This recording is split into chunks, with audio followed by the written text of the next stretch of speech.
Members,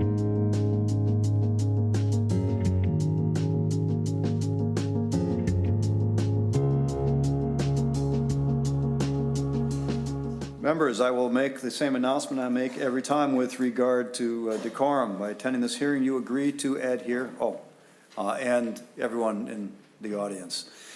You agree to adhere to the standard expectations and decorum of the committee as explained in the written document available with the committee handouts and any other additional verbal instructions I may add as chair. Sometimes we have bills that are controversial. People feel deeply about them. I respect that, but we want everyone who testifies and is in the room to also feel respected. So we will refrain from verbal or other audible demonstrations in response to testimony. We have a very packed agenda today. We're going to do everything we can to get through it. We are going to be as careful as we can to focus our testimony and our question and answer and discussion on only the provisions of the bills that bring the bills before this committee for jurisdiction. We're at the point in session where we get a lot of bills on re-referral from other committees, like from Commerce. There's one day all three bills heard in Commerce came over here, but there were very narrow provisions within the bills that brought them here. So I want to keep our attention focused there. And so we are going to start. So I'm going to really ask members to help me with that, okay?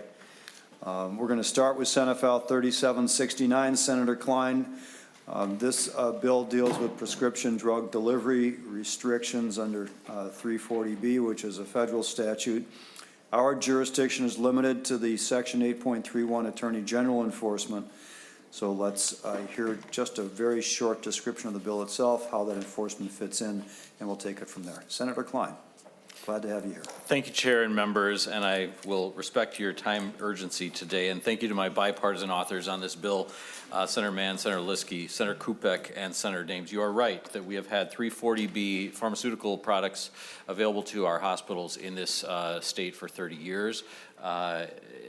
Pharmaceutical industry has unilaterally decided that they were not going to honor those federal laws and that they were going to fail to provide lower cost medications to Minnesotans who need them, and also this will compromise sort of the bottom lines of our hospitals everywhere from Minneapolis to Baxter, Minnesota.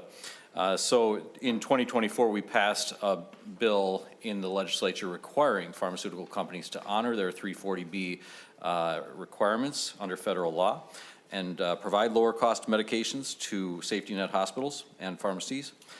They have ignored our laws, Mr. Chair, because we have no enforcement mechanism.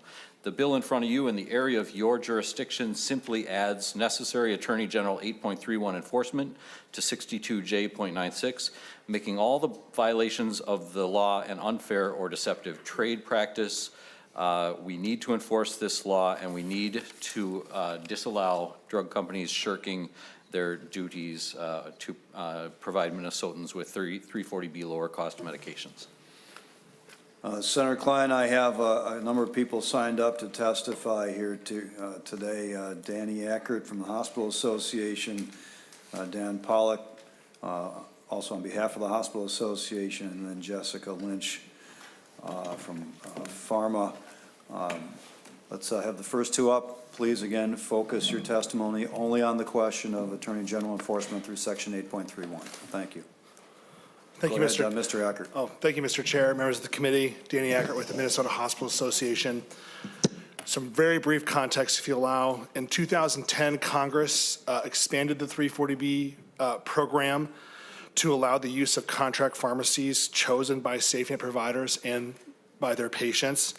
This was done to maximize access to care and also the intended support from the program to safety net providers. In June of 2020, pharmaceutical industry started sending letters to safety net providers saying we are done with that congressional expansion in 2010. And this was done during the middle of the pandemic when chaos and other major stress on safety net providers was pushing care capacity to the limit. This was their appropriate time to add even more uncertainty to the fray. And so as Senator Klein just mentioned, in 2024, you all passed a law prohibiting that. So During the 2 years since the law has been in effect in Minnesota, pharmaceutical companies have challenged its constitutionality in state and federal court. These challenges have all failed. Indeed, 3 separate lawsuits, both the state and federal courts in Minnesota, have rejected legal challenges to 62J.96. And despite the successful court decisions upholding the state law, the drug manufacturers have continued to impose limitations on 340B. And so the Senate File 3769 ensures that such harms stops via addition of necessary and specific enforcement of the existing law by the Attorney General. So I ask you just please support Senate File 3769. Mr. Polly. Mr. Chair, I'm going to skip testimony and just be here for question and answer. Thank you. And then Jessica Lynch was expected to be appearing remotely online. Oh, you're here in person. Terrific. Come on forward.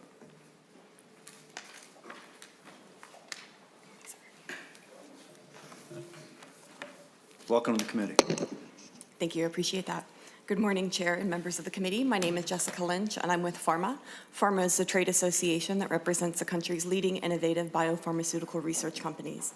I'm here in respectful opposition to Senate File 3769. I want to first begin by saying that PhRMA strongly supports the original intent of the 340B program, which was to ensure that low-income and vulnerable patients could access their medicines. But the state's own 340B covered entity report paints a different picture, one that shows that large tax-exempt hospitals and for-profit entities like PBMs and third-party administrators are profiting off the program instead. I want to briefly cover 2 things today.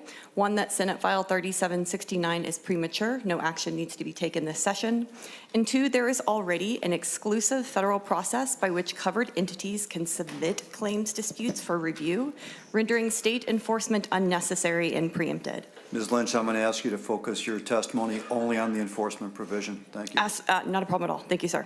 Senate File 3769 contains an Attorney General enforcement provision. In last week's hearing, Senator Klein noted that he feels that the most important part of the bill this year is that enforcement language. However, the federal government has already provided covered entities with a comprehensive and exclusive way to raise and resolve claim disputes. There is alternative dispute resolution available at the federal level, also known as ADR. So HRSA, the Health Resources and Service Administration, administers the ADR process. And federal regulations make clear that HRSA's position that overcharged claims by covered entities fall within the scope of the ADR process. And for this reason, we believe that Senate File 3769 is unnecessary. Thank you for your testimony. Any questions from members of the committee for any of the testifiers that have spoken today relating to Attorney General enforcement? Senator Kreun. Thank you, Mr. Chair. Focusing on the Attorney General enforcement mechanism for sure, but overriding, like the overriding goal, I'm assuming, is to make prescription drugs more affordable. So within that context would be my question. I obviously don't like when laws are ignored, and I always am curious about mandates in our law with no enforcement mechanisms and whether or not we should put one in there, and that's really at the heart of what we're talking about today. So if the overall goal is to make prescription drugs more affordable, maybe this is for the bill author, but why is private litigation insufficient to essentially be an enforcement mechanism? Senator Klein. Mr. Chair, Senator Kreun, this is a belt and suspenders approach. In other states that do have enforcement mechanisms, PhRMA is abiding by 340B provisions and honoring their obligations to provide lower cost medications. In our state, they are flagrantly ignoring our laws. We can continue to try to pursue this through civil means, but by going 3769, I think we will expedite the process by which PhRMA complies with their legal obligations. Senator Kreun. Thank you, Mr. Chair. And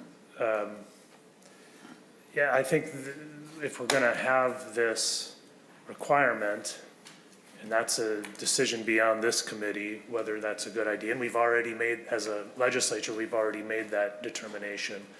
It seems like we probably should have enforcement mechanisms that are meaningful.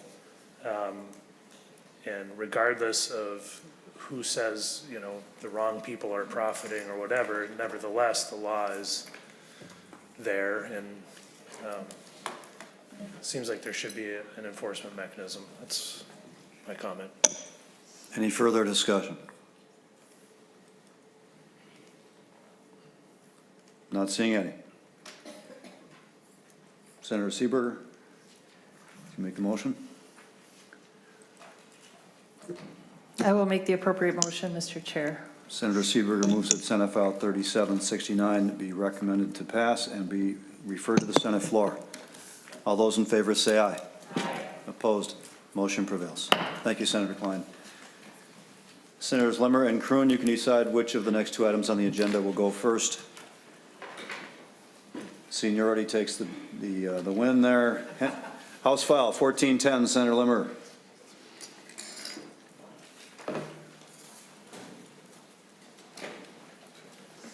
Mr. Humphrey and Mr. Ledoux can both come forward as testifiers, please, and join Senator Limmer at the table.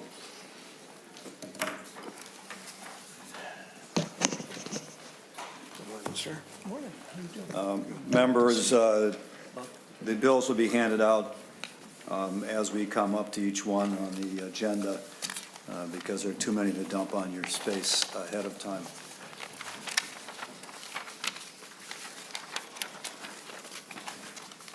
This entire bill is before us because it consists of, oh, I'm sorry, I'm looking at the wrong one in the packet. I still think the entire bill is in front of us, from what I can tell.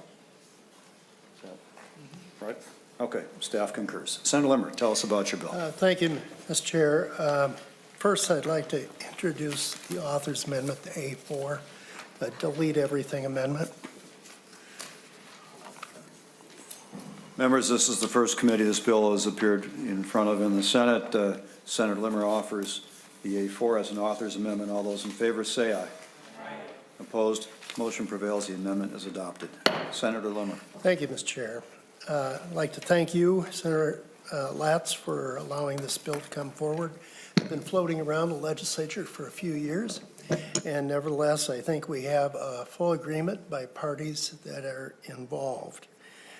This kind of represents full circle for me. I started my work in government work as a correction officer myself, and now introducing what is known as the Correction Officers' Bill of Rights.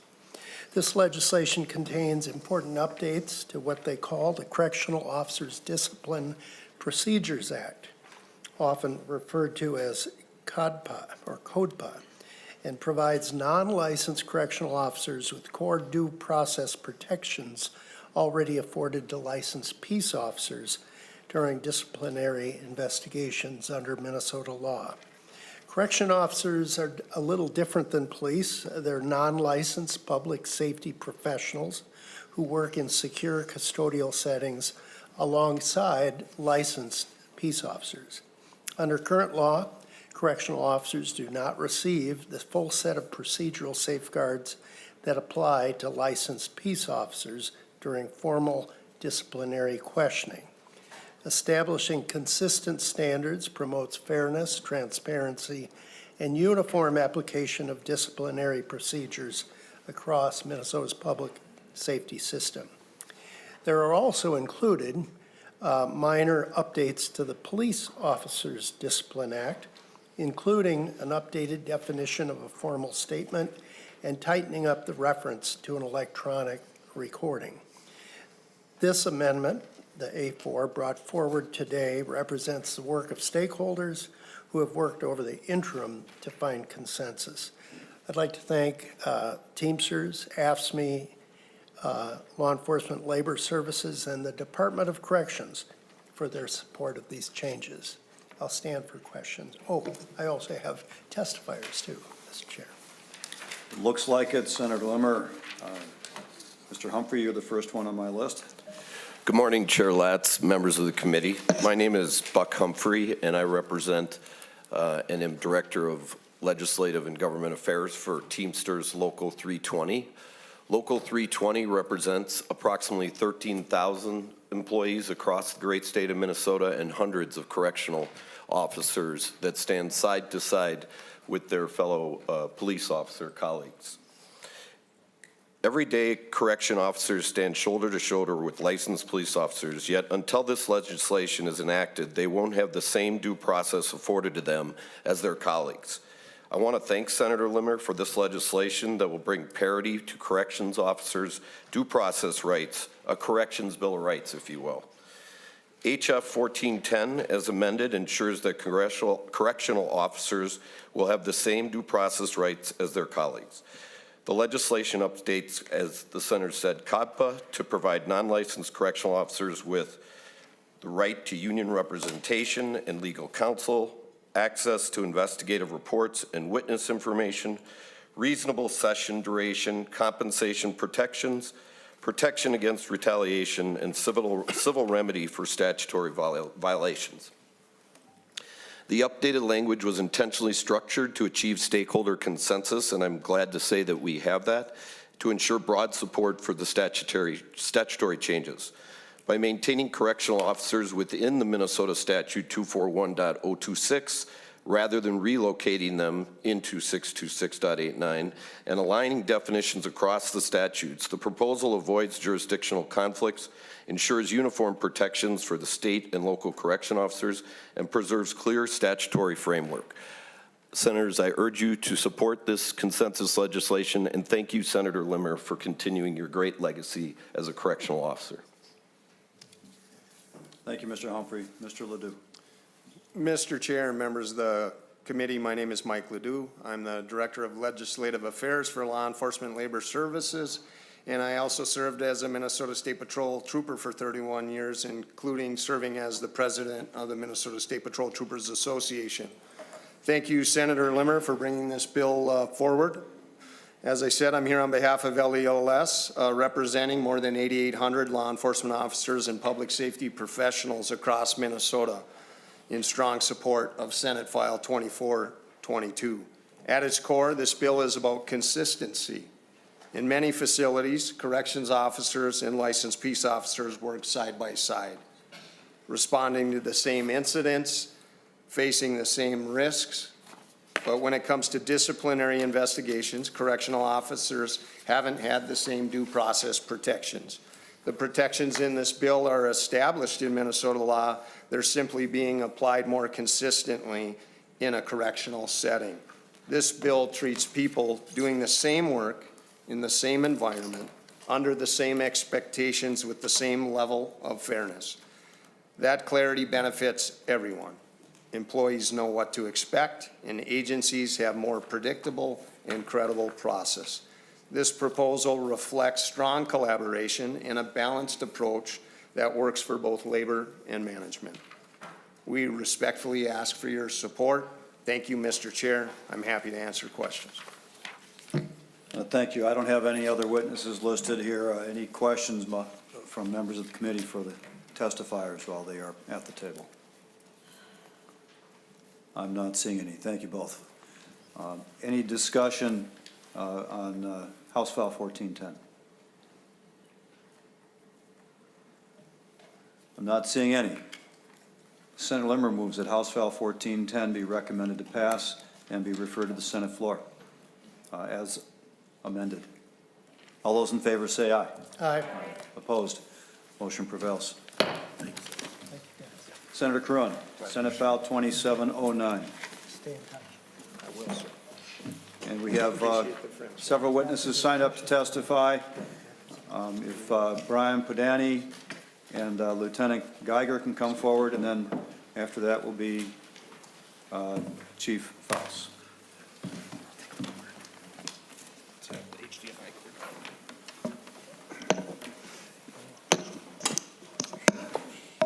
Members, this comes before the committee because it's an appropriation as opposed to relate to or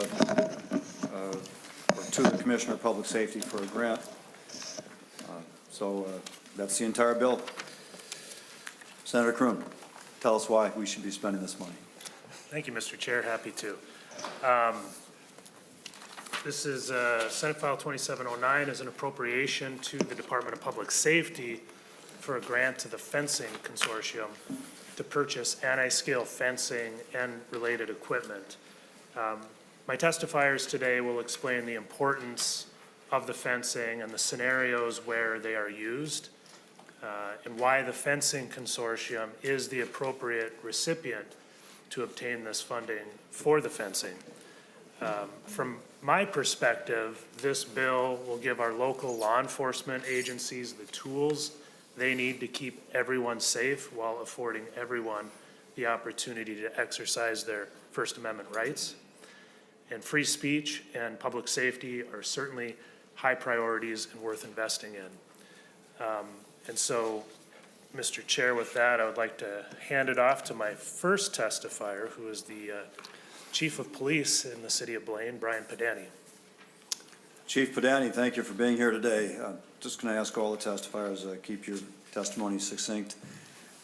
Appreciate that. Thank you. Thank you, Mr. Chair, members of the committee, and thank you for the opportunity to testify today. Again, my name is Brian Pedani. I have the honor of serving as the police chief for Blaine, and I'm here today along with Minnesota State Patrol Lieutenant Colonel Geiger and Brooklyn Park Deputy Police Chief Faust in support of funding for the Fencing Consortium, a collaborative metro-wide de-escalation initiative formed after the hard lessons learned from the civil unrest of 2020 and 2021. The challenges our state collectively experienced during those events were stark. Critical public safety facilities, including police stations and government centers, became focal points for civil unrest, often with little or no notice. Fencing options are limited, and delay in deployment results in a heightened risk of property damage and trauma for both the community and officers.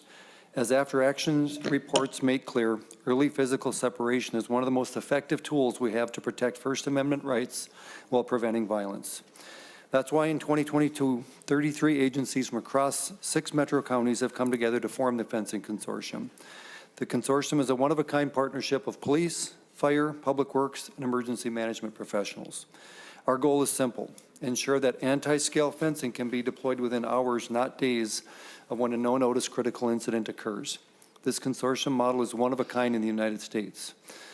Anti-scale fencing is not a tactic, it's a de-escalation tool. It creates safe space for constitutionally protected protests, improves mental health conditions for everyone on site, and helps distinguish lawful demonstrators from violent and destructive actors. The Fencing Consortium is consistent with best practices from the International Associations of Chiefs of Police, which calls for minimal contact between officers and assembled crowds. The Fencing Consortium is consistent with recommendation from the Minnesota Department of Public Safety's external review of the state's response to the civil unrest in Minnesota from May 26 to June 7th of 2020, specifically around strengthening multi-agency coordination with pre-planning efforts around operational, tactical, and logistical considerations. The Fencing Consortium has implemented various recommendations and best practices. The consortium has built the leadership structure, training model, operational procedures, and multi-agency deployment system. Over 20% of the population in the state lives within member agencies. This includes some of your constituents in Blaine, Cottage Grove, Edina, Hopkins, Roseville, St. Paul, and St. Louis Park. But today, the Fencing Consortium only leases enough anti-scale fencing to protect the largest member police facility. In speaking with non-member agencies, the biggest barrier to join is cost. A one-time state investment of $3.5 million will reduce ongoing costs for member cities, expand coverage options, and improve equitable access. Mr. Chair and members, this is not about stopping protests, it's about protecting people, protecting constitutional rights, and ensuring that the tragedies and destruction we witnessed are not repeated. The Fencing Consortium is something that Minnesota should be proud of, and with your support, we can expand equitable access to this de-escalation tool. Thank you for your consideration. Thank you, Chief. You got the trifecta with all 3 of my communities already in the consortium.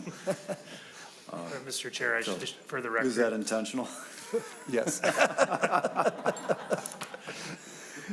Senator Kreun. Just for the record, next to me here is Mark Ray, who's the Public Works Director for the City of Burnsville. He's here just to answer questions. And then to my right will be the testifiers cycling through.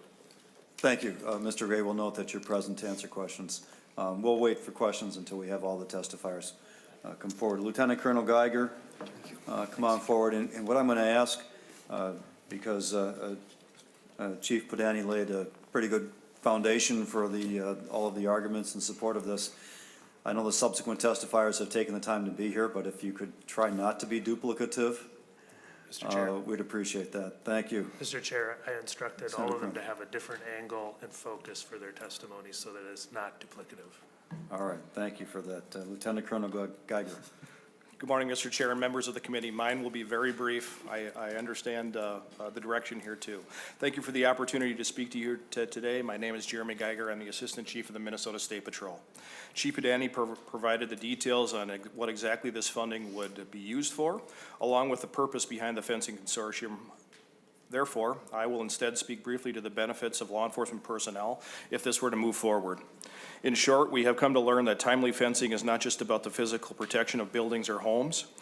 It also assists with the well-being of those that wear the uniform.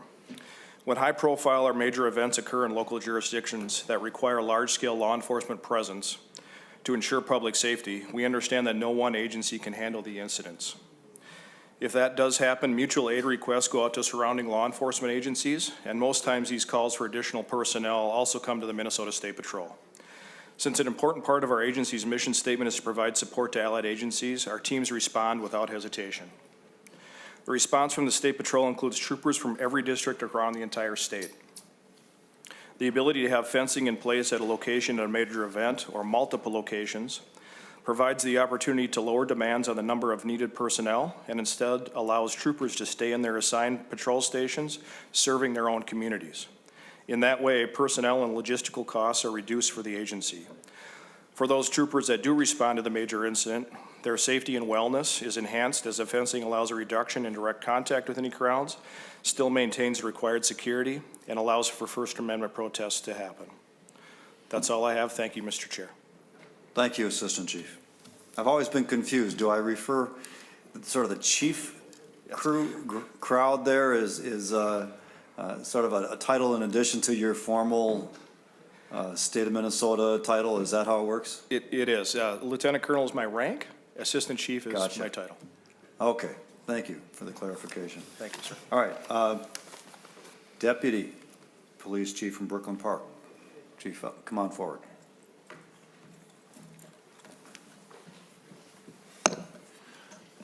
Good morning, Chair, members. Thank you very much for the opportunity to be here today. My name is Elliot Faust. I am Deputy Chief at the City of Brooklyn Park Police Department. Today's public safety environment is forcing us to prepare for challenges that even a few years ago many of us had considered unthinkable. The City of Brooklyn Park has been a member of this regional fencing consortium since the inception. The partnership has given our staff not only access to the equipment, but the training, relationships, and operational understanding necessary to deploy it effectively. On June 14th, 2025, our community was shaken to the core by the assassinations of Representative Melissa Hortman, her husband Mark, and their dog Gilbert, and the assault on Senator John Hoffman and his wife Yvette. As our agency responded to these tragic and complex events, which included a 43-hour manhunt, we encountered an additional and unprecedented challenge, which included individuals attempting to breach and defeat security measures at an active crime scene. In that moment, our prior experience with anti-scale fencing became critical. Because of our involvement in the consortium, our personnel knew who to call, how to coordinate that transport of the equipment, how to rapidly assemble the large-scale and secure perimeter fence. And without that prior investment in training and access, our ability to protect the scene and the integrity of the investigation would have been significantly compromised.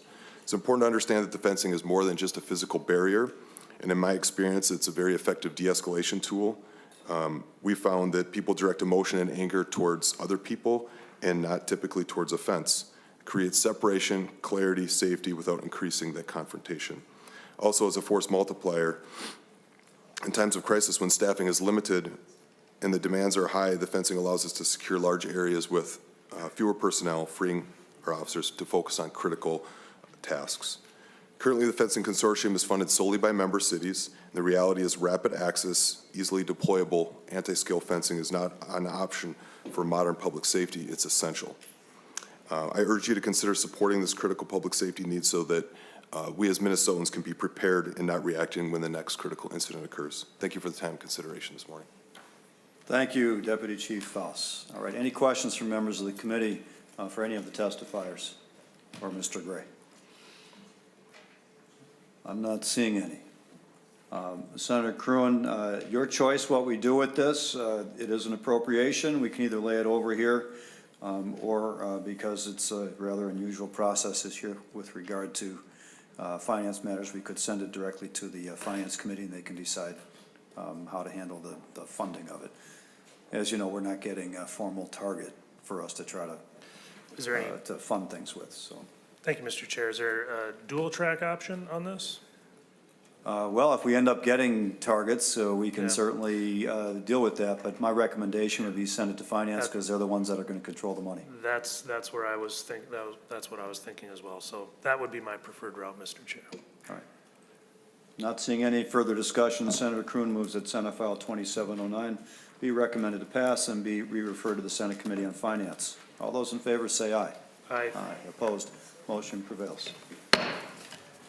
Senator Westlin, Senate File 4064. Welcome Jeff Shorba to the table as well for testimony. And we do have a couple of amendments in the pipeline here.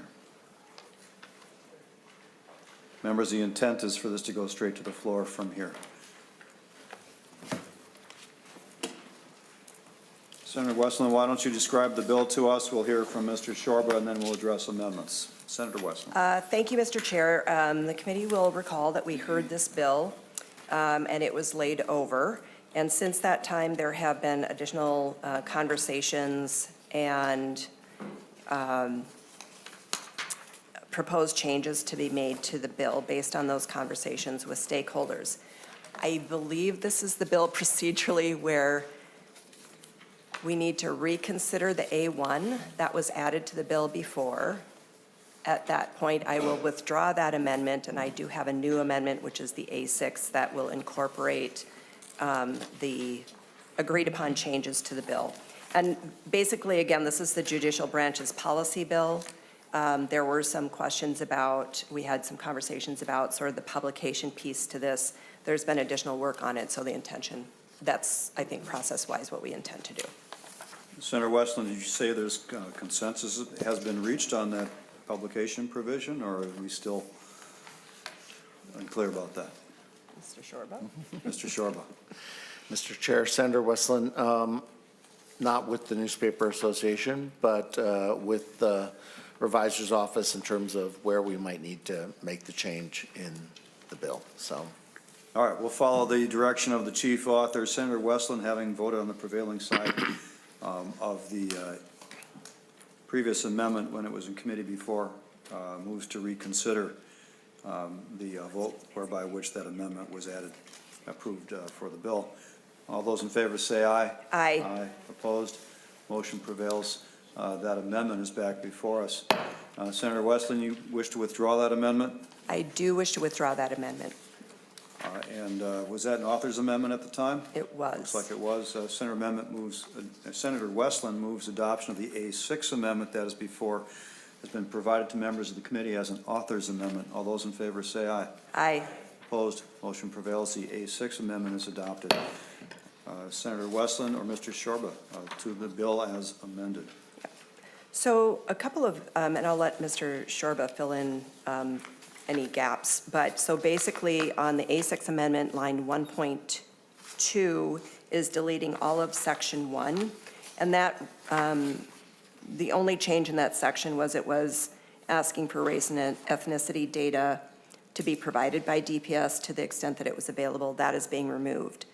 Then 1.3 of the amendment deletes sections 3 and 4, and that had to do again with disclosures and publications, and now there is a new section 2 starting at 1.4 and going through the end of the page. And again, this has to do with the publication of notice. The language is being placed in a different section, but I also think that there are some additional language and explanation here. So I will allow Mr. Shorba maybe to provide some additional details about the changes that are being made. Thank you, Mr. Shorba. Only to the changes that are proposed here today. Mr. Chair, the changes have to do with the data requests for both the Department of Revenue and Public Safety. We heard from Department of Revenue, they have some concerns that we need to work out. We are not able to get to the Transportation Committee, so we're taking that out. And then the language regarding publication is, again, advice from the Revisor's Office as to where to put that language. Any questions for Mr. Schorble from members of the committee or discussion about that provision? Are we expecting any testimony from the Newspaper Association today on this? Are you present? Come on forward. I anticipated perhaps you might have something to say.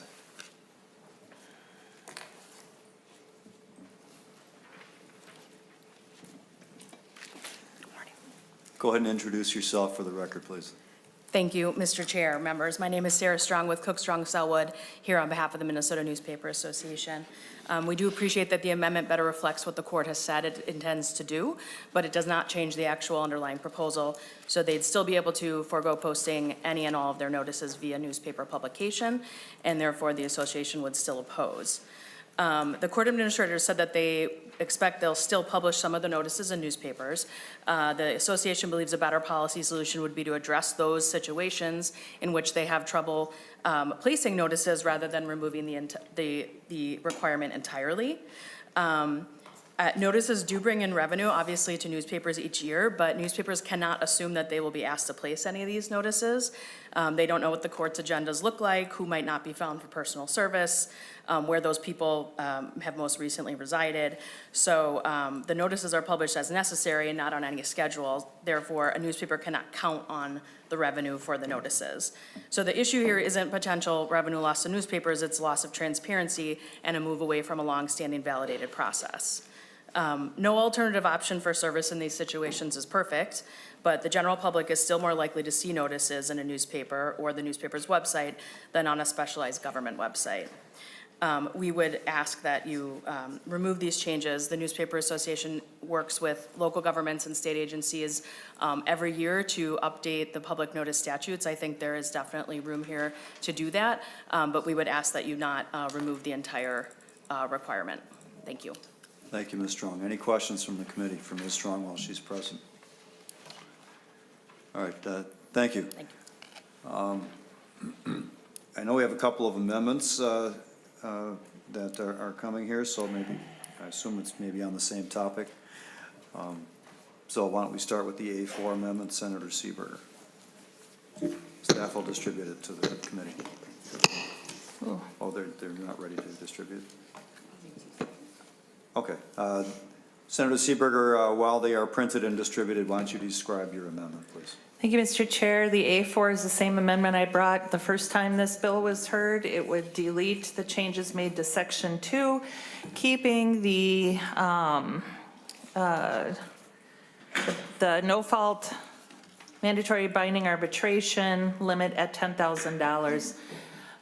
Again, I feel like raising it to 20 would open the system up to abuse. I did mention before, I've been a no-fault arbitrator for 20 years. I've heard hundreds of no-fault cases, and I've seen plenty of abuse and misuse of the system happen during that time. No-fault insurance generally is limited at $20,000. That's the max you're gonna get.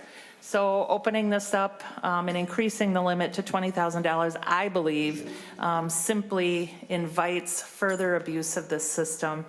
I don't feel the need to rehash the arguments that I made last time, but I will say this. I mean, I heard from some folks afterward that they just simply don't understand insurance and will default against insurance companies when it comes to these kinds of provisions. And at a judiciary hearing earlier this week, I think, yeah, today's Thursday, I felt I had to speak up to address some inflammatory arguments about insurance. I know there's a lot of insurance companies and frustrations with insurance companies, both property, casualty, health, and I'm not trying to minimize those experiences, but I think if we paint things with a broad brush and refuse to understand some of the issues before us, we do a disservice to the people of Minnesota. I would ask that the members of this committee recognize my experience and expertise in this area and understand that when I say there's abuse in this particular system, there's abuse in this particular system. And if we as a committee in the state of Minnesota think that it's okay just because we don't like insurance companies, then we should probably sit down and examine our own biases in this matter. So I bring the A4 amendment for that purpose. Thank you, Mr. Chair. Is there Senator Westlin to the proposed A4 amendment? Thank you. And I won't rehash the whole conversation that we had the other day either. I know that I had approached Senator Seeberger. I approached you initially to try to understand sort of what the purpose was and how that fit in with my bill. It sounds to me like the no-fault system writ large requires a lot of potential change and overhaul. And I guess from my perspective, I'm not sure that this is the vehicle to do all of the things that you're hoping to do. I'm carrying a bill for the judicial branch.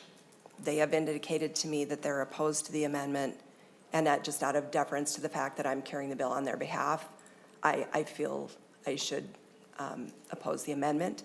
I will reiterate, however, it seems to me like there's a bigger conversation to have here. I would like to learn more about that conversation, and if there are really meaningful, substantive changes to be made to the system overall, I'd love to continue to have that conversation with you, but for this particular amendment, I remain opposed to it for those reasons. Any further discussion on the A4 amendment? Members, it has now been distributed to the committee. Pretty simple, and the amendment's content just deletes section 2. Any discussion?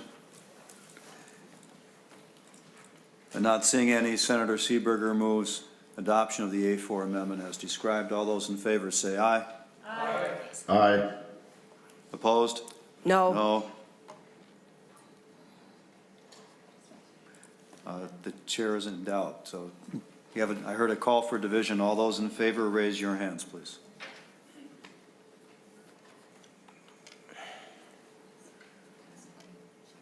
There are 5 plus Senator Westrum's online. That's 6 in favor. Opposed? I see 3 opposed. The amendment is adopted. It prevails. There's also an amendment, the A6 from Senator West. We've already adopted that, so I think that's the end of the amendment process on this bill, unless there's any further discussion. Senator Limmer or amendments? Mr. Chair. Senator, we'll go with Senator Westrum.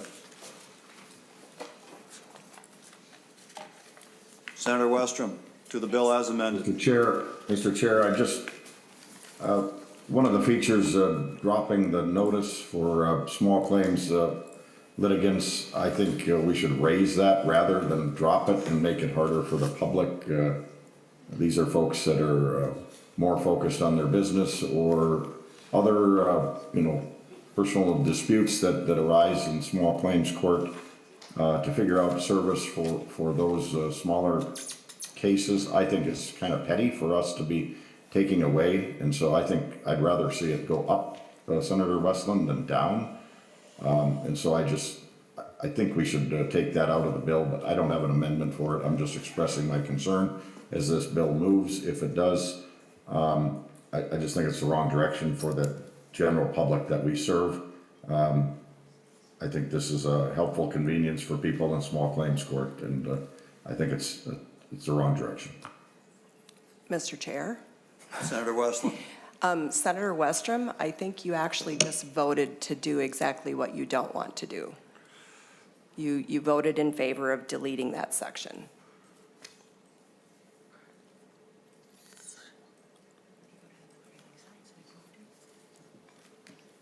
Senator Westlin, the motion we just voted on had the arbitration clause in it as well. I just wanted to raise this point.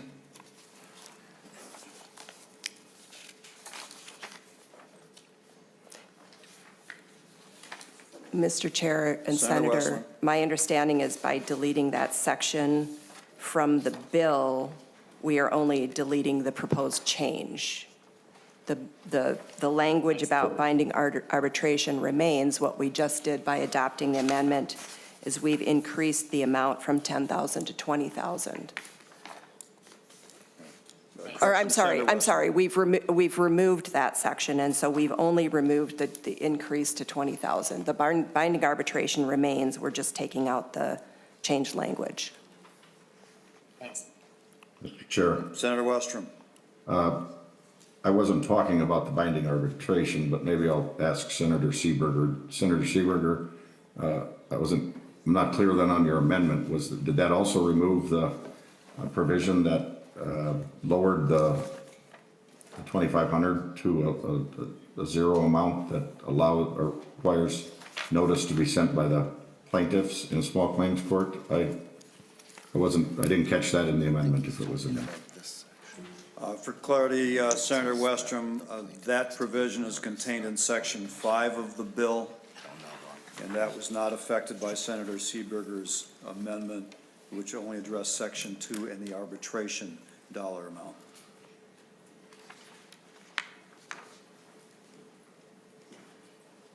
So striking the $2,500 provision remains in the bill.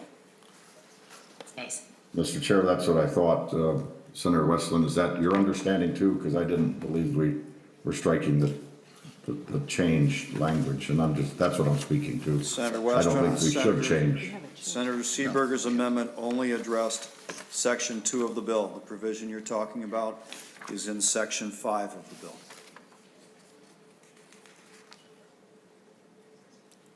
There's been no change to that section so far today.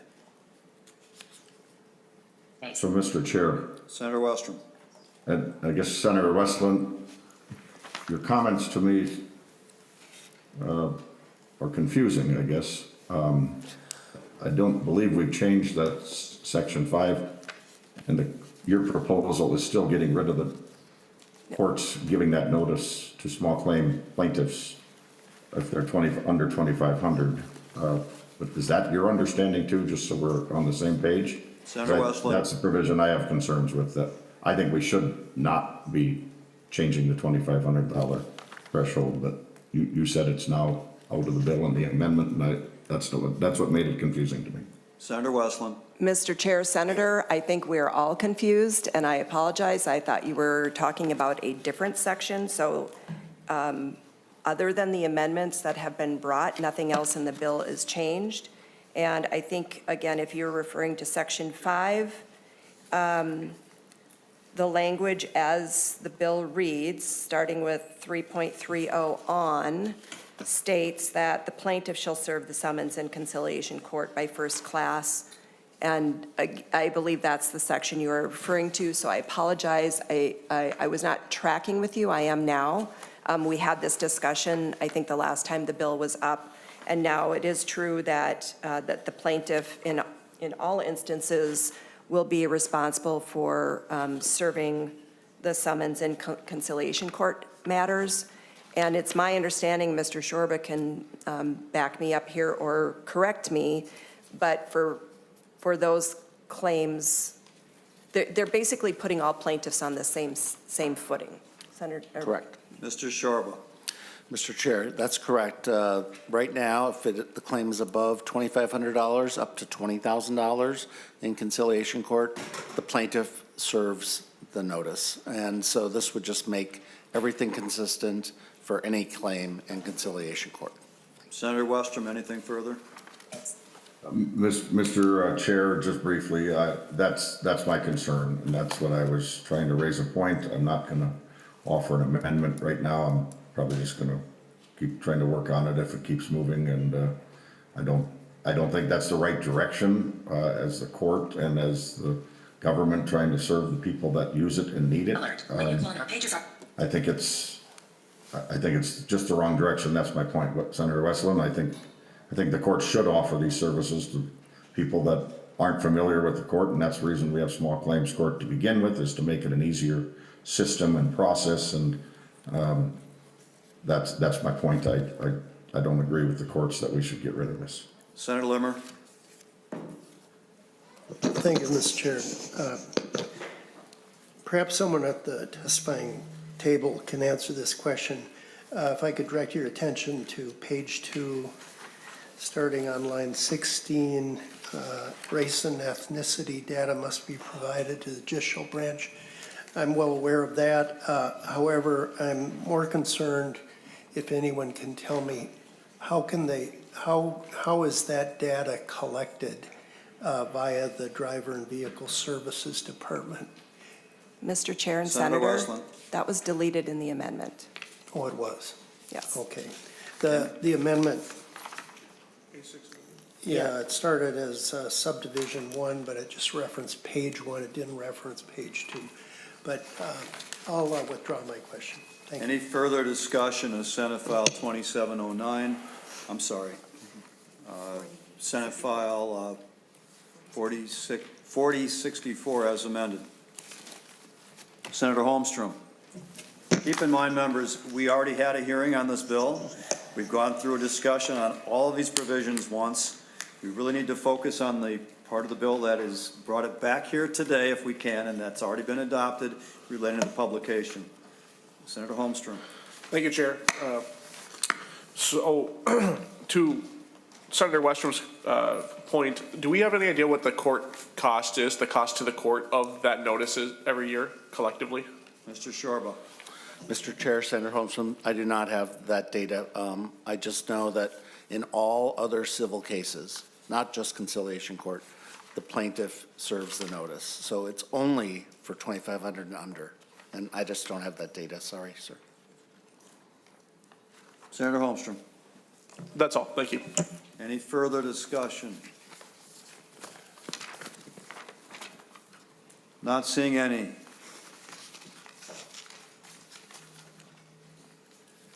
Senator Westlin moves that Senate File 4064 as amended be recommended to pass and be sent to the Senate floor.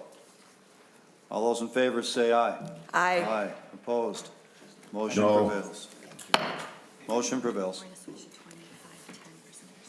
Members, we're going to bring up a different item right now, Senate File 2510, Senator Seeberger.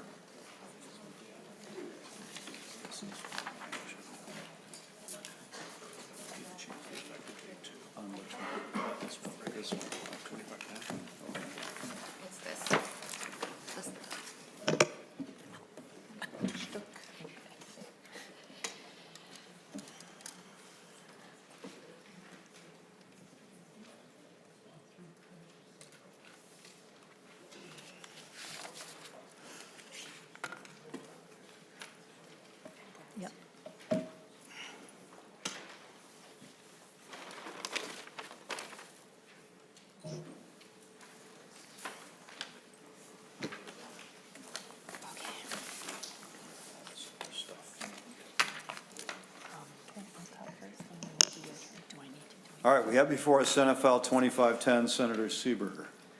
Thank you, Mr. Chair and members of the committee. I'm here today on my bill, Senate File 2510, because of a story that I heard from a constituent. You're going to hear that story today. This bill has caught folks' attention for the wrong reasons. This bill would increase the criminal penalties for concealing a dead body, and there's a compelling story behind why I am seeking this bill. What it would do is it would increase both the amount of time to be served from 3 years to 20 years and the amount able to be fined from $5,000 to $20,000. And this bill would strengthen the judicial recourse in situations like the one you will hear from our testifier, Ms. Hamilton. And I think I'll turn it over to Barbara Hamilton at this time. Thank you. Ms. Hamilton, welcome to the Judiciary Committee. Please go ahead and provide us with your testimony. Thank you for allowing me to speak. My name is Barb Hamilton. Kyle was 30 years old when he died on July 10th, 2021. And this is his picture. Kyle was kind, he was witty, and he had a deep love for Chevy trucks. And he is loved and missed every single day. Kyle struggled with addiction, and on the day of his death, he was in the company of others who were using drugs. and when Kyle stopped breathing, they failed to call for medical assistance or seek any help. After days of sitting in an apartment covered in a blanket, my son's body was placed in a trash can,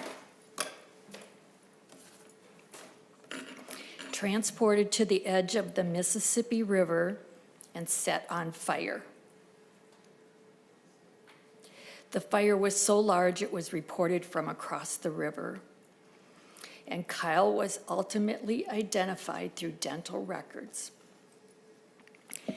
The individual faced charges related to the arson and tampering with a deceased body. The penalties associated with these offenses are disproportionately low when compared to the severity and the dignity violations inflicted upon my son. Current statutes do not adequately reflect the value of human life or the gravity of actions taken against a deceased individual. The law as it stands places greater weight on property damage than on the desecration of a human body. As a mother, I was denied the most basic and sacred act of saying goodbye to my child. I was unable to hold his hand, touch him, or kiss him one last time. Instead, I had to say goodbye to my son in a cardboard box covered with a blanket and marked with a cross. I stand before you today to advocate for change.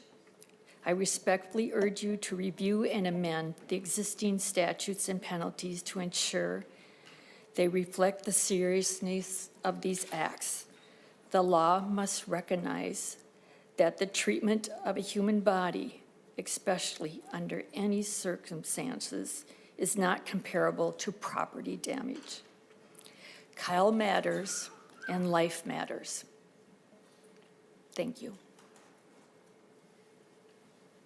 I'm so sorry for your loss and the experience that you went through. Thank you for coming forward and sharing your story with us today. Thank you, and you're welcome. Senator Seeberger, did you have any further testimony that you intended to offer? No other testimony, Mr. Chair. All right. Any members of the committee have any questions at this time? Mr. Chairman. Senator Pappas. Mr. Chairman, it does seem like such a large jump. The person who is concealing a dead body is not the person, I'm assuming, that was the murderer. They were just like an accomplice. Well, we don't. I don't know, even in any situation. We don't know that, but we don't know that. The criminal charge that this would affect is for concealing. For concealing the body, If they had yeah. evidence to charge someone else with the murder, I guess that would be a separate provision. Right. I guess I would like to see it compared. The witness talked about property damage. So I'd like to see it also compared to what somebody who actually committed the murder would serve. And maybe counsel could help me with that. Mr. Backus? Mr. Chair and members, yeah, I was just looking at that. It looks like third-degree murder is a 25-year felony. Second-degree murder jumps to 40, and then first-degree would be life. And also, I was discussing with the chair, like certain first-degree assaults where there's great bodily harm, that would be 20 years. Mr. Chair. Senator Seeberger. Mr. Chair and Senator Pappas, the intention here was to line it up with first-degree arson. And the arson charge in this case imposed a greater penalty than the concealment of the human remains. So the idea was to bring it up in parity with first-degree arson. And I'm looking at the arson statute right now. First-degree, when it comes to a dwelling, is 20 years or $20,000. If it's another building, it's 20 years and $35,000. Flammable materials, 20 years. So that was the basis for what we did with this. Thank you.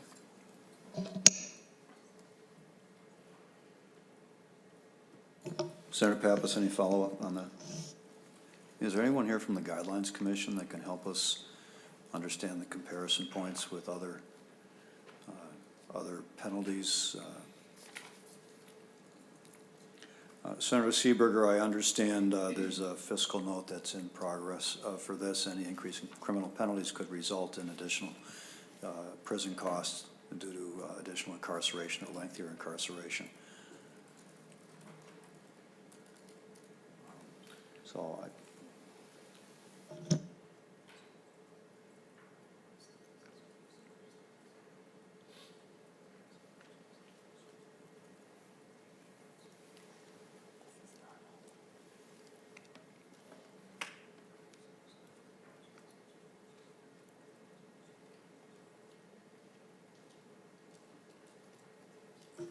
Senator Seeberger, there's also, I think, a fair question analytically here, how this would compare to the other clauses in interference with a dead body.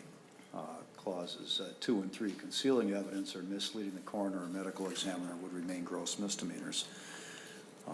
So if the concealing the body would become a 20-year felony equal to first-degree assault resulting in great bodily harm or death. Very serious felony compared to gross misdemeanors for the other provisions. May want to consider how this fits in with those statutes as well. I personally would support an increase. Not sure I'm comfortable going to 20 years necessarily. Plus we got the fiscal note we've got to figure out. So I think we do have an effective date that we'd have to adjust in any case. So maybe what I'm going to recommend that we do is we adjust an effective date and then we lay the bill over until we have more information, and maybe we can get some input from the Guidelines Commission as well. Does that sound like a fair way to move forward? Yes, that sounds fair, Mr. Chair. So I'm going to ask council to describe the amendment for the effective date so the bill's in shape on that point at least.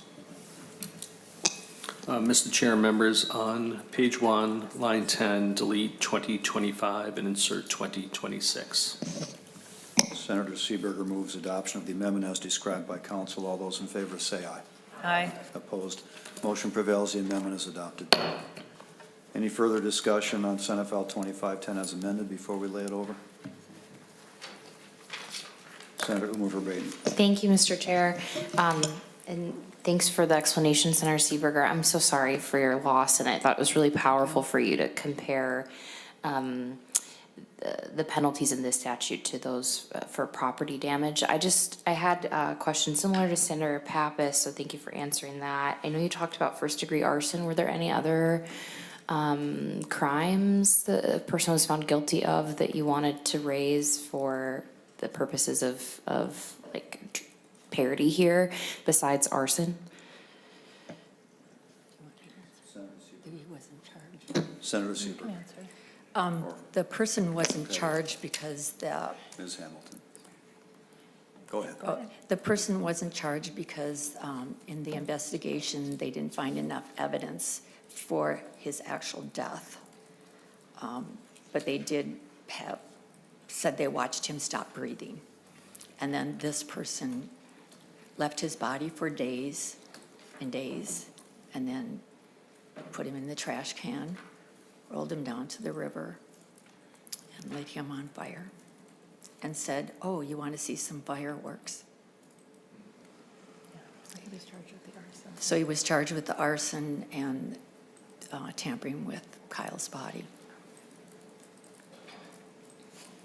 Senator Verbatim. Thank you, Mr. Chair. Thank you. I know it must be really difficult to come forward and share those details and relive the trauma of all of us. I really appreciate it. Yeah, I would just be interested in looking a little bit more on first-degree arson, tampering with the body, hearing from the Minnesota sentencing guidelines, and similar to Senator Latz, I think it does need to increase. I just want to make sure we're finding the exact right amount for the number of years and the penalty. Thank you. Any further discussion? All right, Senate File 2510 is laid over. Next up, Senator Marty. Members, this is Senate File 3847.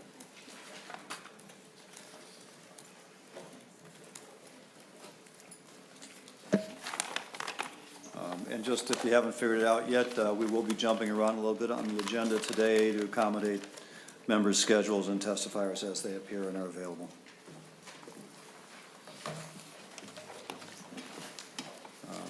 Members, the bill and attachments are being distributed. Senator Marty, if you go ahead and describe your bill to us. This is the first committee of origin consideration for this bill. Yes, thank you, Mr. Chairman. And this is, just as a reminder, this bill came in another bill last year and was kept and passed out of committee in your omnibus bill, and it did pass the Senate, but does not get included in the end. This is a bill that would take felony animal cruelty and torture cases and make them into crimes of violence in Chapter 624. I think that felony animal cruelty, I think we recognize in many cases the most egregious types of penalty crimes with violence, and they pose a risk to the public. It's often linked to human violence, including domestic and child abuse. It's used often to punish and terrorize people, and in your packets you have a folder from Animal Folks that has some horrific stories in of the types of things that these involve, and it's done in particularly cruel ways. We have a fiscal note here in the packets that Department of the Corrections part, the whole thing ends up with zero, but Department of Corrections one shows negligible impact on both state and local correctional facilities. And I have Ann Olson from Animal Folks here to give some brief testimony as well. And I'm happy to stand for questions. Ms. Olson, go ahead with your testimony, and please, since we've already heard the bill and passed it another year, please be succinct with your testimony. Thank you. Thank you. Chair Latz and members of the committee, my name is Ann Olson. I'm the Executive Director of Animal Folks. We're an animal protection organization based in Minnesota representing Minnesotans. Our focus is with animal cruelty and animal law. Chapter 343 is the animal cruelty law in Minnesota. It's called the Prevention of Cruelty to Animals. Under this law, all animals are protected in Minnesota, but penalties vary. A felony under 343 is only for pet and companion animals, service animals, and animals used in fighting, such as dog fighting and cockfighting. We strongly support Senate File 3847 because it will designate felony animal cruelty as a crime of violence. These crimes are egregious, cruel. Just a couple of examples are in your packet, like a recent case in Carver County.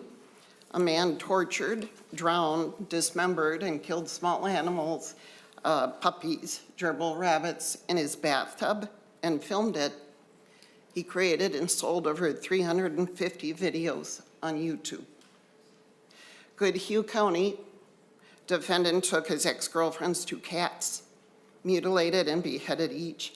As a threat to her, she stated she was afraid. Sherburne County, man savagely beat and killed his girlfriend's dog, videotaped it. The judge at the sentencing said he's had only one other case in his 20 years on the bench.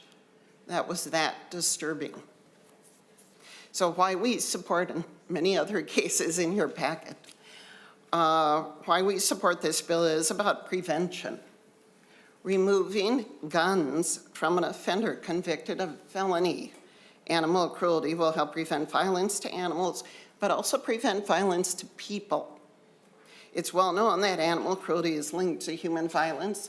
Over 50% of serial killers hurt or killed animals. 43% of school shooters abused animals. But more common is the link to child abuse, sexual abuse, elder abuse, domestic violence. Hurting a pet, for instance, may be done to threaten, intimidate, or terrorize another person. It's all about power and control. 88% of homes where children were abused, animals were also abused. 56% of battered women delayed escaping from their abuse of power for fear their pets would be hurt or killed. Animal cruelty is about violence. We are asking that 343 animal cruelty be designated as a crime of violence. This is a legal tool to help protect animals and people. Thank you. Thank you, Ms. Olson, and please tell Mr. Kingery I'm disappointed he did not show up to testify today. You wanted to. Any questions from members of the committee or discussion? Senator Limmer. Thank you, Mr. Chair. Question to council. What level felony does this refer to? Mr. Backus. Mr. Chair and Senator Limmer, be any felony under Chapter 343. So it would include some of the animal cruelty crimes, the more egregious ones that are felonies, and then I think is it animal fighting, I think, is the other one? Section 31. Ms. Olson. Sorry. Council, or Mr. Chair, council, could you tell me, as far as a felony is concerned, what time would be served as a maximum for such a crime? Mr. Backus. Mr. Chair and Senator Limmer, are you referring to the consequences if this bill became law in terms of being convicted of a crime of violence, like the repercussions of that, or for the underlying animal cruelty? Senator Limmer. Mr. Chair and council, since this is written under the crime of violence subdivision, yes. Mr. Backus. Mr. Chair and members, if a person is, if this became law and then a person was convicted of a felony under 343, then you would receive a lifetime ban on possessing firearms unless that the rights were restored under 609.165. There's a provision for that. But if you were then, say, a felon, a person who committed a crime of violence and possessed a firearm, it would be a 15-year felony, and it would be a 5-year mandatory minimum. All right. Thank you. Any further questions or discussion? Not seeing any. Senator Westlin. I'll be very brief. As you all know, I supported this the last time around. I know Senator Latz is a co-author. There is absolutely a link, and I practice family law. There's absolutely a link between animal cruelty and animal violence and violence against humans. I think this is a good bill and hope everyone will support it.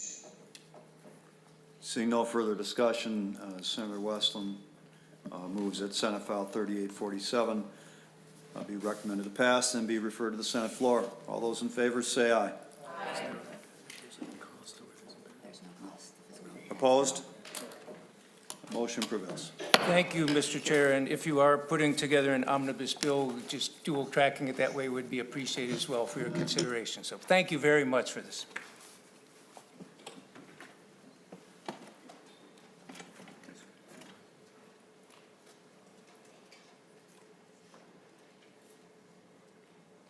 New Senate File 3559, Senator Boldon, if you want to come on forward.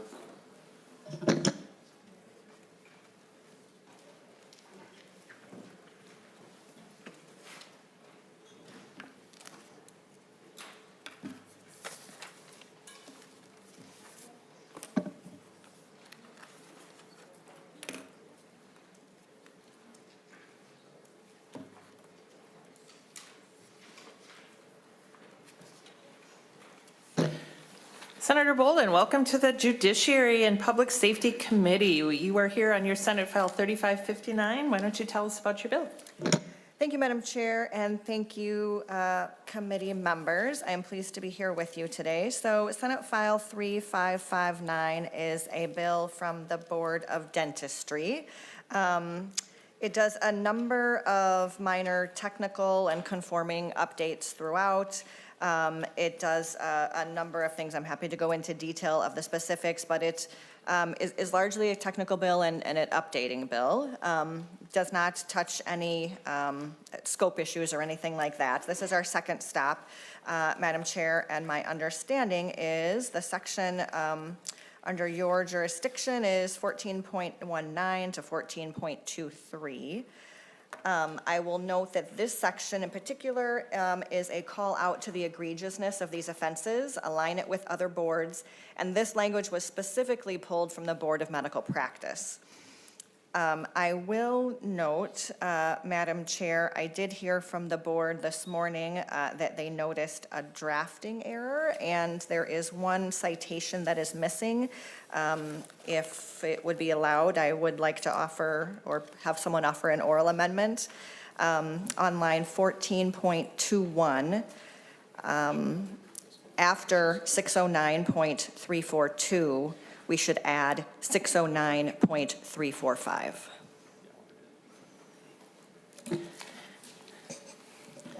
Thank you, Senator Boldon. Council, can you help us out here? Madam Chair and members, I think what you'd want to do is on 14.21, you'd want to delete section 609.342 or a similar statute, and you'd want to insert sections 609.342 to 609.345 or similar statutes, plural. That would include, the current bill includes only first-degree criminal sexual conduct. This would include first through fourth-degree criminal sexual conduct. Senator Boldon, does that encompass what you're trying to do? Yes, Madam Chair, thank you. All right. Senator Westlin moves that oral amendment. Any discussion?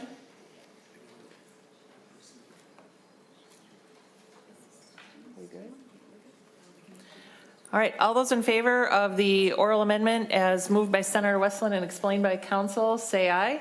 Aye. Any opposed, say no. Motion passes and the amendment is adopted. Do we have any testimony? All right. Any questions or discussion by members of the committee or further amendments? Senator Holmstrom. Thank you, Madam Chair. Senator, on page 17, line 16, we're adding a new license category, it looks like, a guest license. What would a guest license be? And Senator Holmstrom, I'll remind you, this is not within our jurisdiction, but Senator Boldon, if you have an answer. Thank you, Madam Chair. Thank you for the question. I may, having not an expert from the Board of Dentistry here with me today, I'm happy to get an answer for you on that. I don't have it at my fingertips, unfortunately. Senator Holmstrom? That's all, thank you. Any other questions or comments from members of the committee?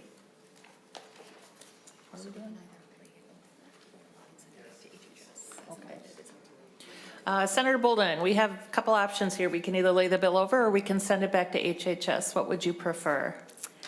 Madam Chair, I think I would prefer for it to go back to HHS. All right, we can do that. Senator Westlin moves that Senate file 3559 as amended be recommended to pass and re-referred to the Committee on Health and Human Services. All those in favor say aye. Aye. Any opposed say no. Motion passes and the bill is on its way. Thank you, Senator Boldon. Thank you. Oh, don't move. We are now going to hear Senate File 3851, and while that's being distributed, Senator Boldon, I believe that's your bill as well. Why don't you tell us about your bill? Thank you, Madam Chair. Yes, I think you're stuck with me for a little bit here. Senate File 3851 is related to an extension for a writ of recovery. So it is likely that all of you have moved in your life. As I'm sure you all will attest, moving is stressful and difficult, even under the best of circumstances, and even when the move is voluntary. But if you have a low income and are being evicted, the situation is even that more stressful, and even more so if you have small children. So think of what it would be like if you and your family had to pack up all your belongings and find a new place to live in just 7 days. That is what our current law allows. Under our current law, once a court issues an eviction order, the court will typically give a tenant 7 days to either come up with the money or move out. If there is rental assistance money available, oftentimes that process takes 2 weeks. And I will note, this body has had a fair bit of conversation as of late around emergency rental assistance. We did pass a package and funding for that off of the Senate floor. This bill will make it more likely that the tenant can obtain any rental assistance that is available and be able to come current on the rent. And if that is not possible, at least then give them more time to find alternative housing to avoid homelessness. One thing to note is that this additional time to either redeem does not affect the 7-day existing period for evictions that are based on violations of Section 504B.171. That is, violations involving a tenant's allowance or the use or sale of illegal drugs, allowance of prostitution on the premises, or allowance of having stolen property from a robbery on the premises. This does not affect that. Evictions for those crimes would not be covered under this bill.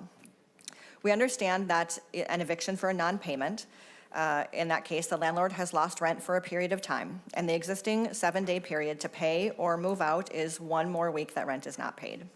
However, if the tenant cannot come up with the money from rental assistance or other means, it is true that the landlord will lose another week of rent. This is not meant to punish landlords. It's not their fault that the wealth cap continues to grow. It is intended to prevent homelessness, to keep folks who are being evicted to find a place to live, to find a place to go, and have some time to prepare and do that with their family.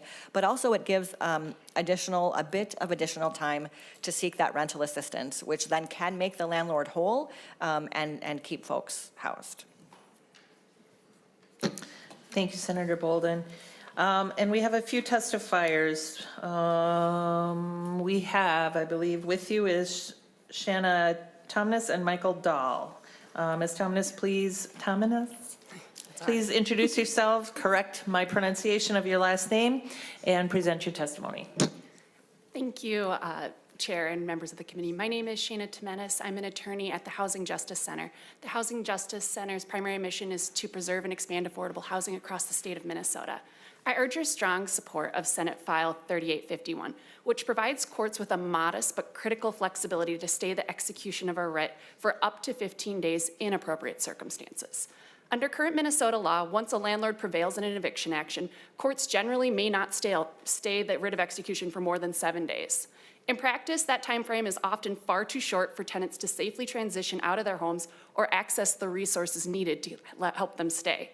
From my experience as a housing attorney for the past 7 days, I can tell you that the difference of 7 extra days is the difference between losing housing, preserving it, or being on the streets. In many cases, tenants are actively seeking to work to gather funds to redeem tenancy, seek emergency rental assistance, or access community resources to stay. A few additional days can allow them to secure assistance, bring the rent current, and avoid an eviction entirely. Senate File 3851 recognizes this reality and provides judges with the ability to grant a slightly longer stay when circumstances warrant it. Look, my mom is a small-time landlord, and I get it. In some situations, it may be that there will be 7 additional days without rent. But critically, a judge will weigh that concern against the needs in a particular case when deciding how many days they will stay that writ. A judge will look for the acute needs for vulnerable tenants, including seniors, people with disabilities, and families with children. These households often need additional time to coordinate care, access accessible housing, work with service providers, or secure financial assistance to keep them housed. Allowing a short additional stay may also make the eviction process more orderly and less traumatic. When tenants have sufficient time to voluntarily move or resolve a rent issue, it reduces the need for sheriff lockouts, decreases the risk of property loss, and allows transitions to occur with dignity.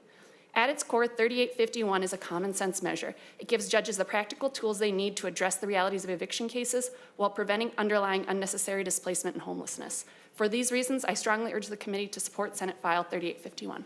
Thank you for your time, and I welcome any questions.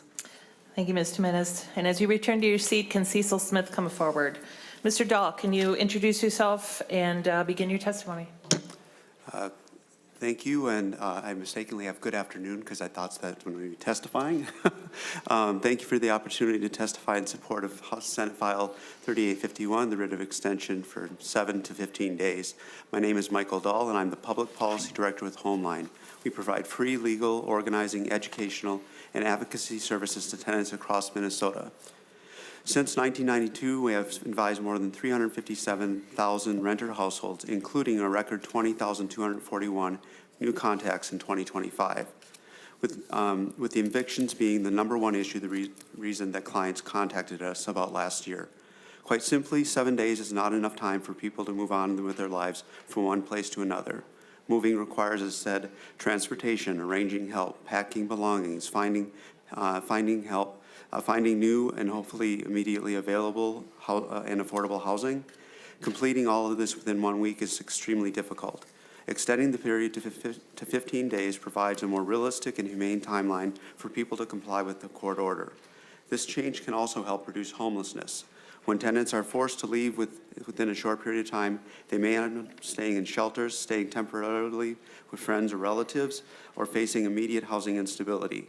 Giving people a week can make the difference between entering the shelter system and finding stable and affordable housing. Increasing the timeline supports fairness. Even after a court decision has been made, people have reasonable opportunity to follow the order. A 15-day period allows tenants to leave voluntarily rather than being forced out by law enforcement, which is stressful for everyone involved. Finally, this approach will benefit landlords as well. When tenants have adequate time to move, they are more likely to remove their belongings and leave the unit in better condition. Thank you for your time, and I'd be happy to answer any questions. Thank you, Mr. Dahl. Mr. Smith, please introduce yourself and begin your testimony. Madam Chair, members of the committee, my name is Cecil Smith and I represent the Minnesota Multi-Housing Association, an organization with more than 2,200 members providing homes to over 600,000 Minnesotans. MHA respectfully opposes Senate File 3851. Under current law, courts already have discretion to delay the execution of a writ of recovery up to 7 days after an eviction judgment. Senate File 3851 would more than double that period to 15 days, and we're talking about the service of the writ of recovery. At first glance, this may sound like a modest change, but in practice it has meaningful consequences for housing providers and for the stability of rental housing operations. First, it further extends an already lengthy eviction timeline. Adding another 8 days after the case has already been heard and decided delays the point when a property owner can regain possession of the unit. During that time, rent typically remains unpaid and property owners continue to bear the cost of operating the housing. Second, these additional delays increase financial losses that ultimately ripple through the housing system. When housing providers experience extended periods of unpaid rent and vacancy delays, these costs do not disappear. They affect the financial viability of housing operations and over time contribute to reduced reinvestment in properties. Finally, we should remember that a writ of recovery is already a last step in a long process. In most cases, there have been multiple notices, attempts at payment plans, opportunities to resolve the issue before it ever reaches court, and then a lengthy court process. By the time a judge issues a writ of recovery, the court has already determined that the landlord is entitled to possession of the property. For these reasons, we respectfully ask the committee to oppose Senate File 3851. Thank you, Mr. Chair and members. All right, thank you, Mr. Smith. I don't see any, have we heard all the testimony so far? All right, thank you. I had to step out there for a moment. Let's address the author's amendment, the A1 amendment here, to delete section 2 on page 2. Senator Clark moves adoption of the A1 author's amendment. All those in favor say aye. Aye. Opposed? Motion prevails. The amendment is adopted. Any member discussion? And the plan, as I understand it, is to lay the bill over. Is that correct, Senator Boldon? Yes, Mr. Chair. All right. Any member discussion on Senate File 3851? Senator Limmer, then Senator Holmstrom. Thank you, Mr. Chair. Would Mr. Smith come back down to the testifying table?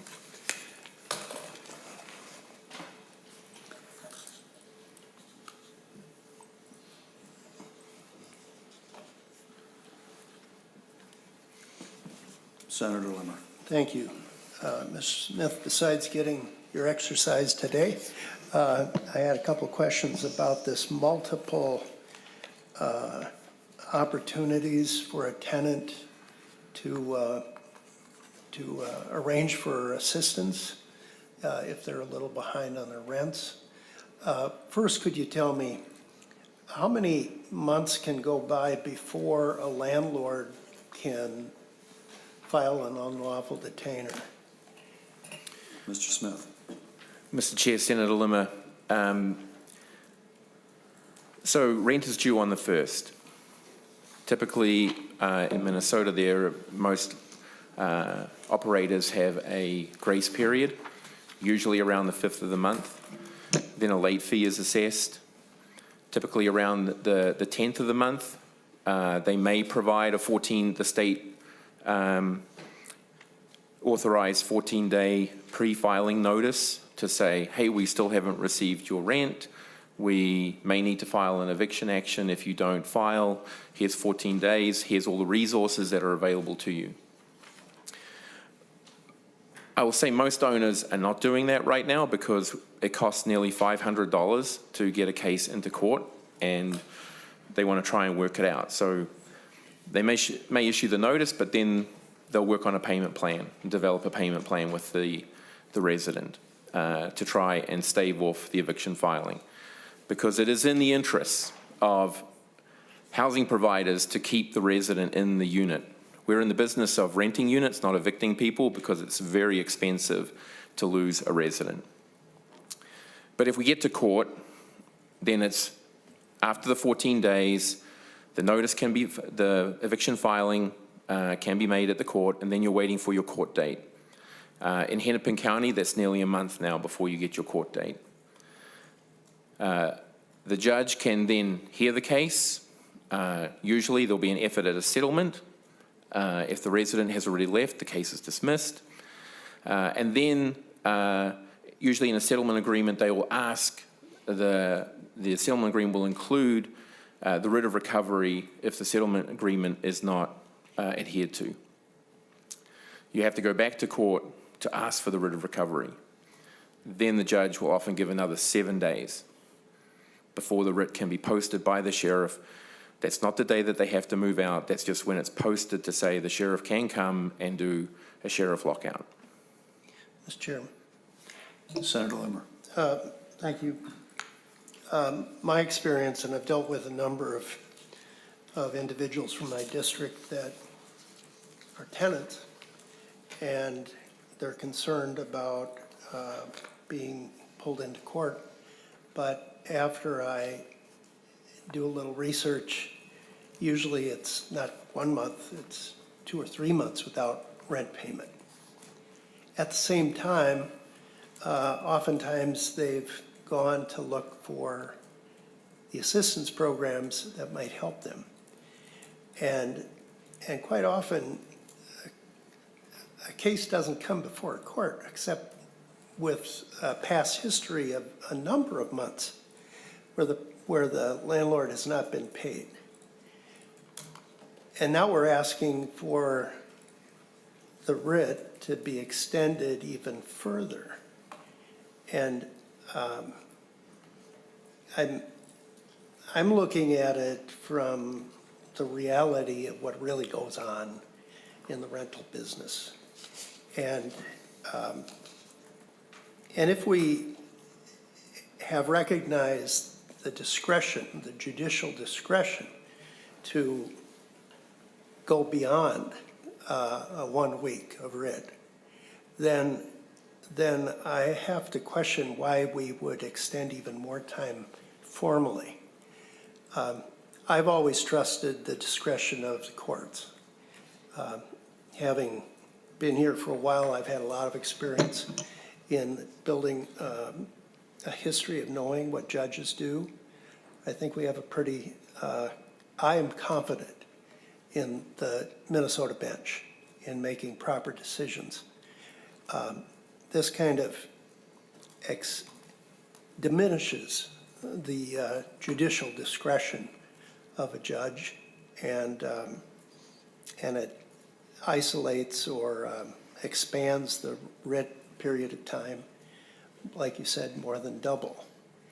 And especially if there's a lengthy history of non-payment, that particular tenant has had plenty of time to look for opportunities to either pay the payment, maybe get out of the lease, or find other options that might work more suitable for them. And I also know many landlords are flexible. Some are not, but there are many who know, they recognize the expenses of a court process, and sometimes they can work it out. And I don't think any landlord on the first month failure to make payment is going to bring anyone to court. It just isn't going to happen. People often have obstacles in the way. They have medical payment. They have transmission that falls out of their car. Something like that. I just don't see landlords imposing an unlawful detainer after one payment loss.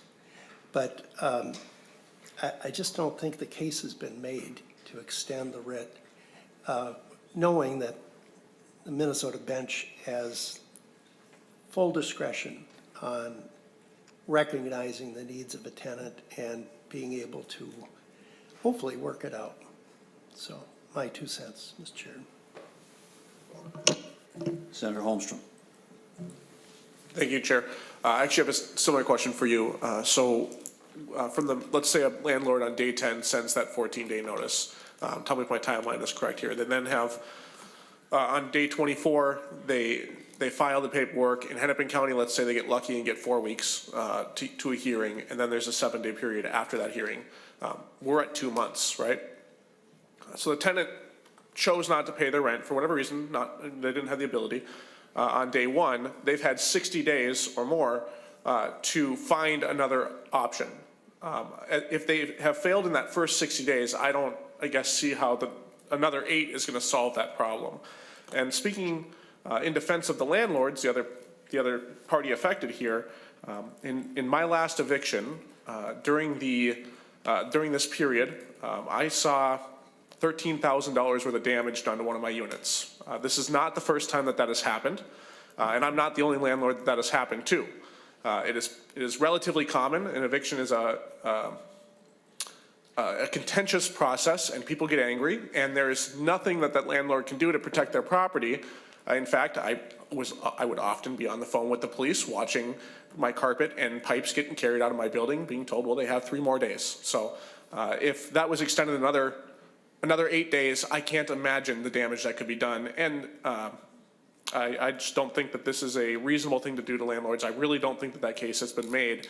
Again, I don't think 68 days gives you any more realistic time than 60 days to solve this problem. Thank you. Senator Kreun. Thank you, Mr. Chair.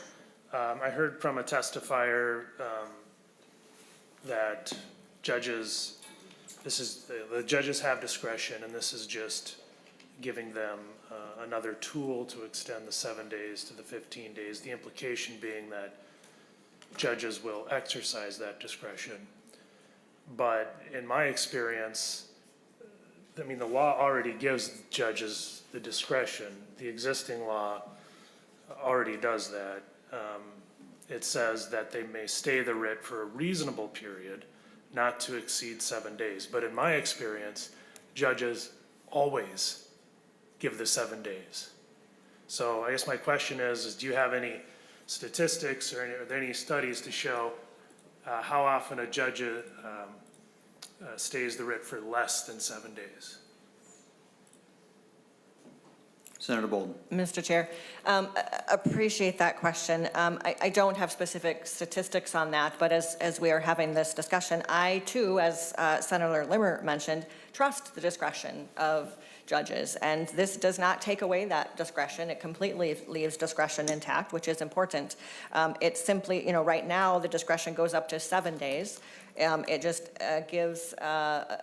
raises that maximum to 14 days. And so doesn't, require judges to do anything, but it raises that maximum and still maintains their discretion. And, as we have heard from our testifier who is interacting with folks who this is impacting, 7 days does make a difference. It makes a difference between people maintaining housing or being on the street.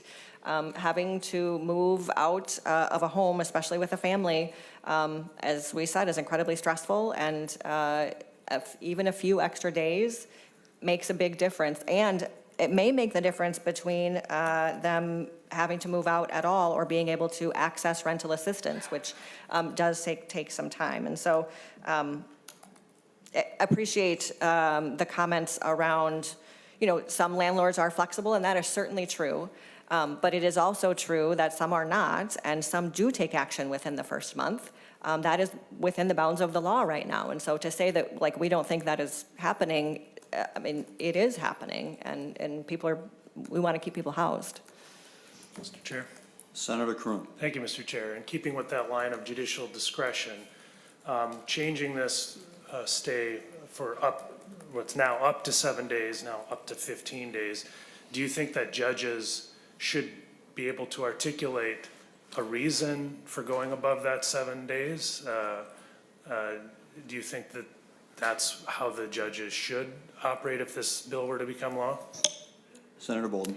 Thank you, Mr. Chair. I think the process of their discretion as it stands now is the process should be used going forward. I trust that system. I trust that judges are making decisions with the information that they have, and this maintains that discretion. Just adds a little bit more time for folks if the judge sees that that is appropriate. Mr. Chair. Senator Kreun. Thank you, Mr. Chair. Well, in this particular case, and I also agree with giving judges discretion in a wide variety of things, but in this case, the standard practice is to just simply give the maximum amount of days on the stay. That's just how the judges operate. It's routine, it's rubber stamped.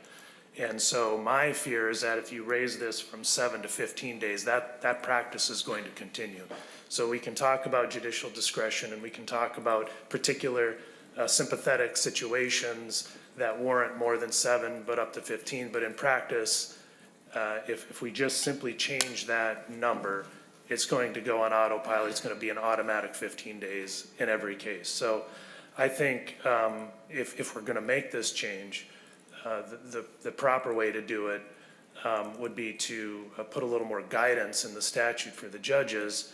And if they're going to go above the 7 days, they should make written findings as to why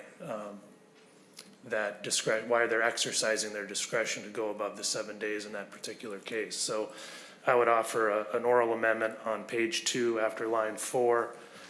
Insert subdivision E, the court must make written findings establishing the basis for staying a writ of recovery for greater than 7 days under paragraph D.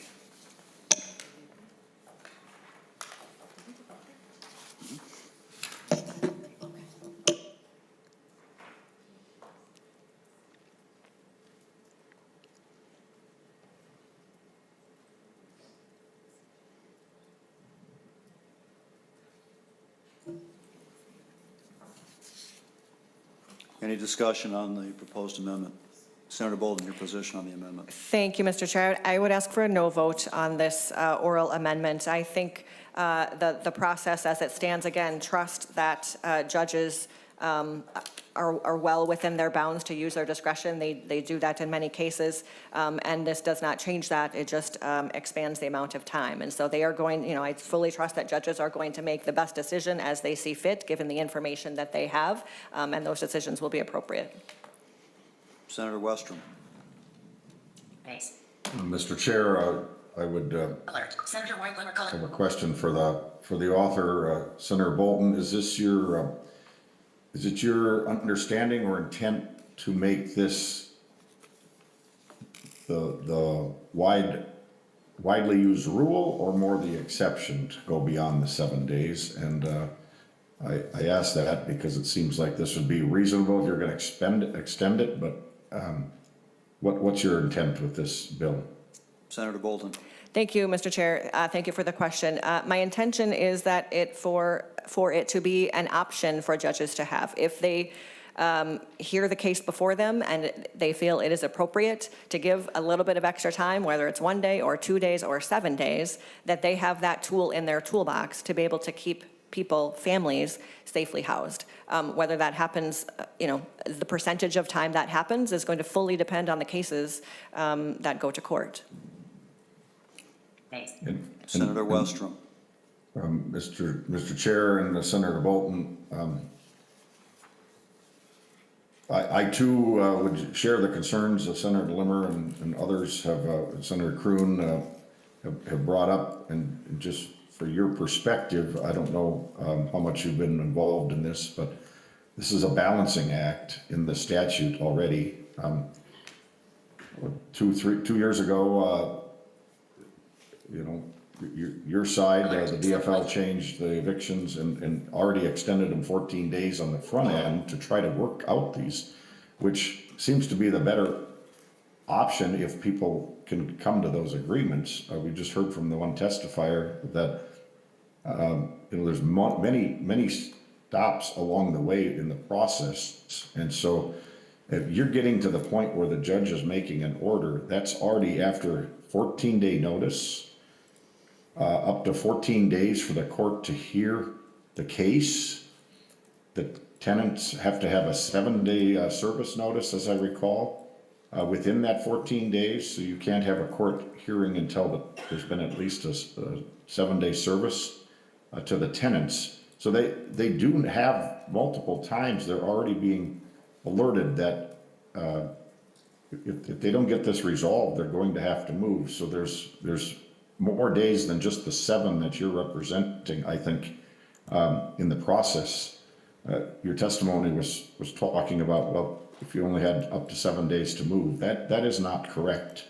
They've had up to 35 to 45 days of notice, because this is at the very end of the process, and this is usually seldom,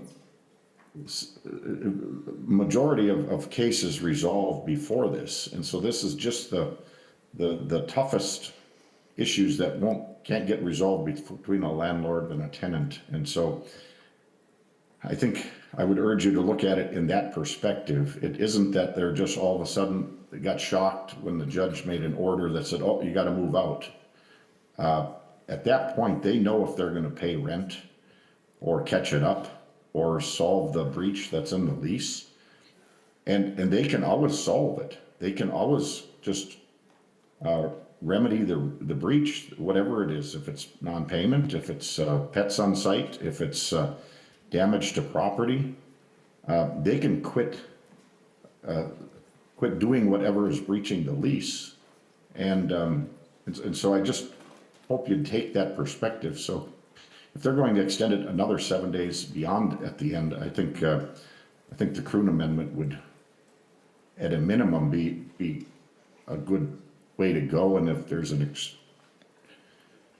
extenuating circumstances that they have to, they're going to get a payment maybe from rental assistance at day 8 instead of day 7, or they've got a paycheck coming that will get them to day 8. I mean, those are some minimal findings we should have the judges find before we just continue these situations that are already at the end of the process and have had several times to resolve before going to the judge's order. So I hope you'd consider it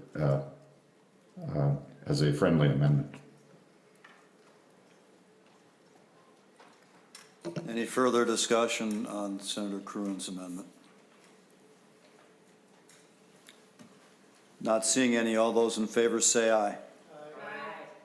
Aye. Opposed? Aye. The motion prevails. The amendment is adopted. Any further discussion or amendments? Not seeing any. The intent was to lay this bill over. Senate File 3851 as amended is laid over. Next item, Senate File 4196, Senator Port. I understand Senator Boldon will be presenting on Senator Port's behalf. We will pass out the materials on this to our members relating to Campaign Finance Board.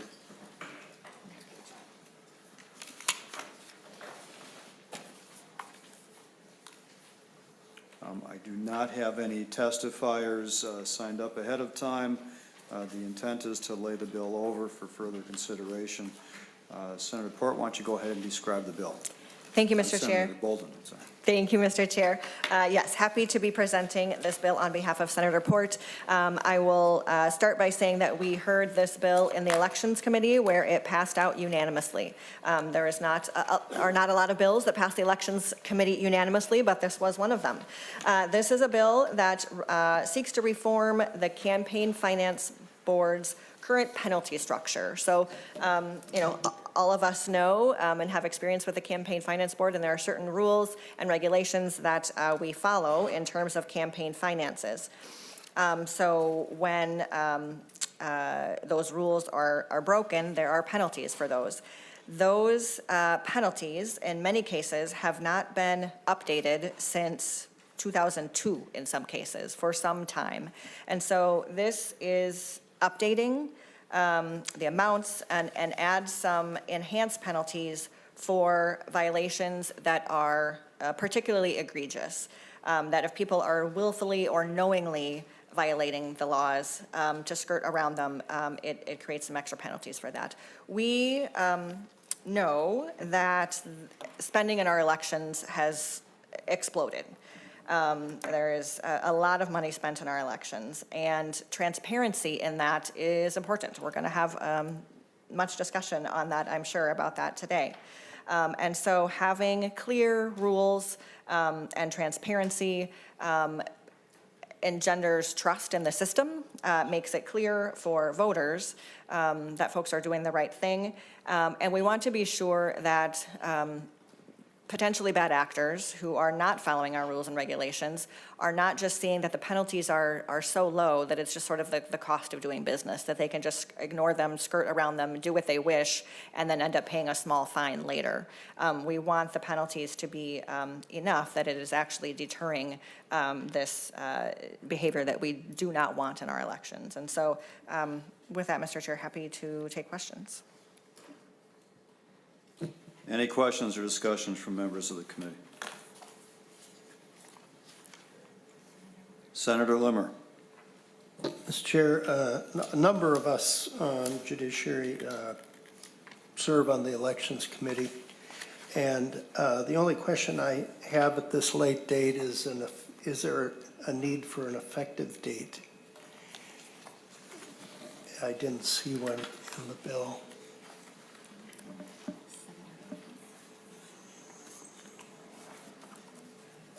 Mr. Chair? Who said that? Senator Westlin, counsel is reviewing the question. Yeah, I could be wrong, but I think if there isn't one, it's just August 1st. August 1st.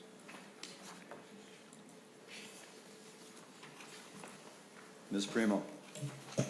Mr. Chair and members, there is an effective date at the very end. On page 8, this act is effective January 1, 2027. Wait, oh, I have an as introduced version. JK, hold on.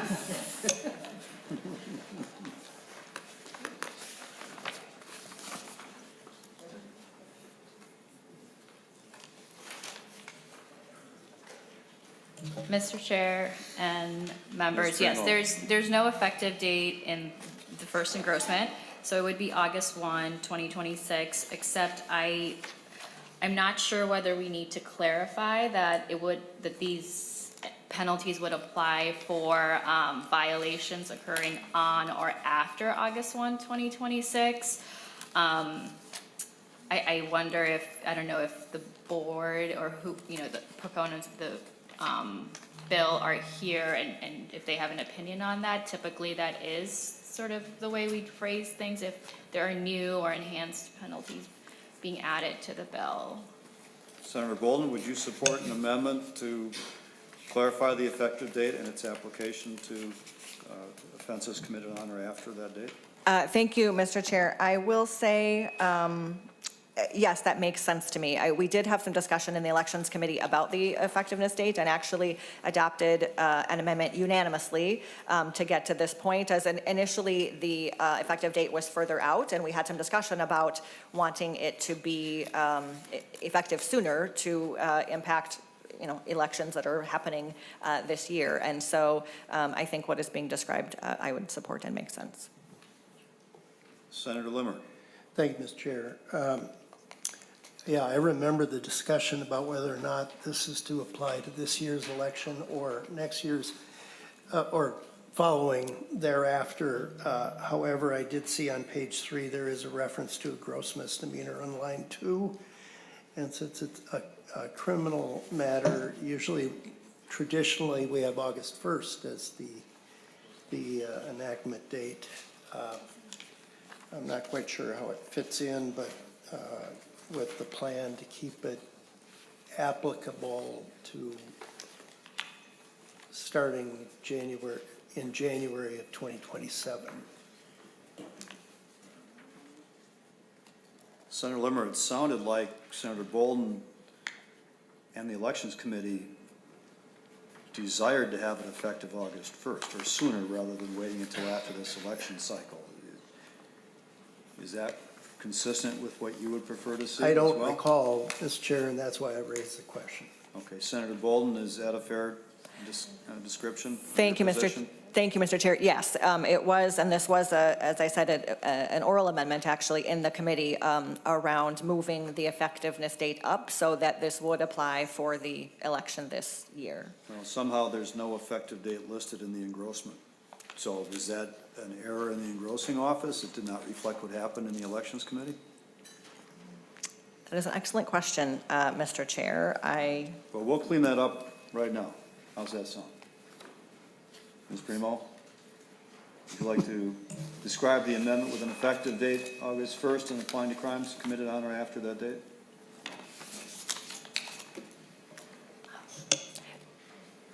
Mr. Chair. Or penalties, new penalties effective on or after that date? Did someone else say?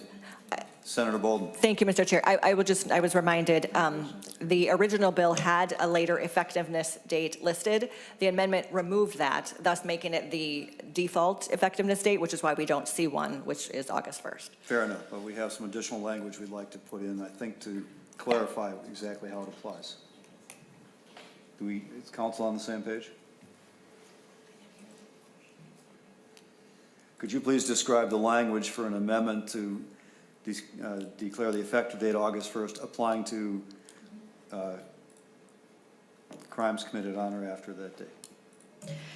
Mr. Chair and members, page 8, after line 22, insert section 14, effective date. This act is effective August 1, 2026, and applies to violations occurring on or after that date. Senator Boldon? Thank you, Mr. Chair. I would support that amendment. Member discussion?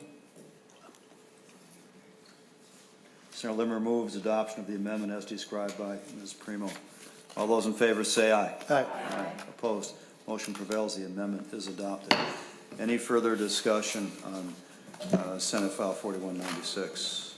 Mr. Chair. Yeah, it'd be helpful when you speak up if you could raise a hand so I I can did. see which voices. Mr. Chairman, I did raise my hand. I think Nicole saw me, and then you turned the other way, and I put my hand down. Sorry, Senator Pappas. Thank you, Mr. Chair. I just wonder if I could get from council the difference between willingly and knowingly, because both are used in different paragraphs. So like on 319, it says knowingly violates. On 4.3, it says willingly fails. So are they pretty much the same, or is there actually a difference between them?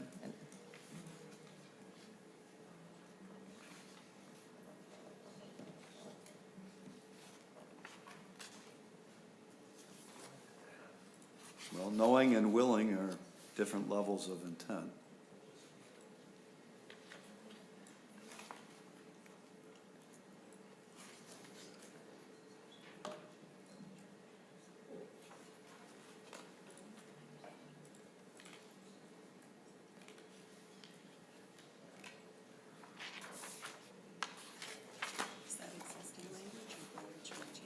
existing language, but it relates to. Senator Pappas, which line are you referring to where it says willing?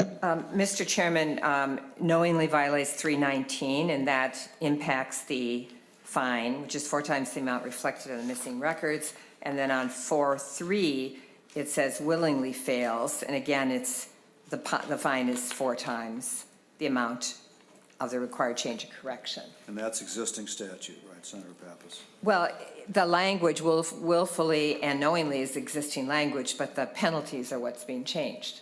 Right. So your question is what's the difference in the standards? Yes. Mr. Backus? Mr. Chair and members, I mean, from a criminal law point of view, this is more of a, like a civil penalty, but I mean, willing is generally synonymous with intentional. I think it's usually a higher standard that you have to intend to commit the crime, and then knowing is just that you know an element of it. I'm not overly familiar with these penalties, how it works in this context, but that's generally what I would say, at least in the criminal context. Senator Pappas. Mr. Chairman, I think it's, since the penalty is the same for both and it seems to be a different level of intent, I think we need to think about that. Also, I'm just a little bit concerned because most of us, our treasurers, are volunteers. And so a lot of times volunteers do make mistakes. And I know the Campaign Finance Board has been very, if you might say, understanding in that case. And I just have to confess that one time I got a fine because my treasurer, who had a severe illness, mistakenly didn't report a contribution, and the fine was the same as the level of the contribution. So in that case, it was considered, accidental. So I just, maybe Senator Boldon could address this whole issue of kind of our poor volunteer treasurers. Is there any member from the Campaign Finance Board here that can help us on this? No one's here on the Campaign Finance Board bill. Mr. Chair. Senator Boldon. Thank you, Senator Pappas. I really appreciate this question, and I should have addressed this in my opening remarks. I fully agree with you. We are human. Our treasurers, who are often volunteers, are human. Mistakes can happen. This is intentionally drafted to not punish small, unintentional mistakes. It really is intended to get at folks who are making very large, workarounds around our current rules. And as I said, sort of, sometimes we have seen it they sort of see it as the cost of doing business. There's a previous fine was, a late report is $50 a day. And so, maybe there's an organization who's going to spend, a giant spend, a couple days before the election and decide, $50 a day, I just will not report it. And so the intent very much is not to get to penalize, greatly folks who are making mistakes and small errors, but to get at those bigger players who are making the bigger buys and the more egregious sort of actions. Senator Boldon, you're joined by someone at the testifier table. Mr. Chairman, could I just make a follow-up question before you go to the testifier? So I also would be interested in knowing, how knowingly and willingly is defined and who determines that it's knowingly or willingly, how that happens. Thank you. Sir, go ahead and identify yourself, please. Thank you, Mr. Chair. Jeff Sigurdsson, Executive Director with the Campaign Finance and Public Disclosure Board. I apologize for walking in late. I'm not entirely sure if I understand the question. Perhaps it could be restated. The question is the difference between knowingly and willingly for penalties that are being increased, and Senator Pappas also asked, who determines that? What's the process for that?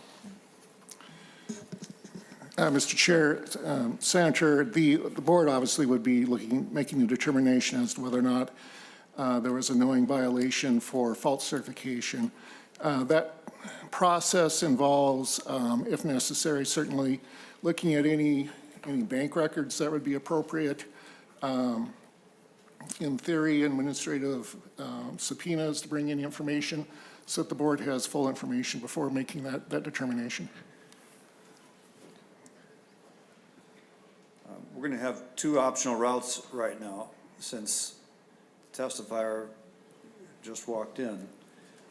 We can either resolve this issue now, since what Senator Pappas is talking about is existing statute that's not proposed to be changed by the underlying bill. So I'm inclined, if there's going to be a proposal to make any changes to existing statute that has not gone through the Elections Committee, that we either put that off and deal with it some other time, or someone can introduce a bill to deal with it, or we can lay it over. I'm also going to suggest that if any changes are made to existing statute on a matter that is within the policy jurisdiction of the Elections Committee, that we will be sending it back to Elections Committee rather than moving it forward, because I'm not going to undermine their role in dealing with their statute. Senator Pappas, how would you like to proceed? Well, Mr. Chairman, when we think about, kind of appropriate levels of fine, if there is a difference between knowingly and willingly, I just would recommend that the campaign finance reform look at that and either make them both willingly or consider that it be a different level of the fine. I'm really talking about the fines, not being inconsistent with the current language. And I don't really care to hold up the bill. I just think that you should take that into consideration down the line.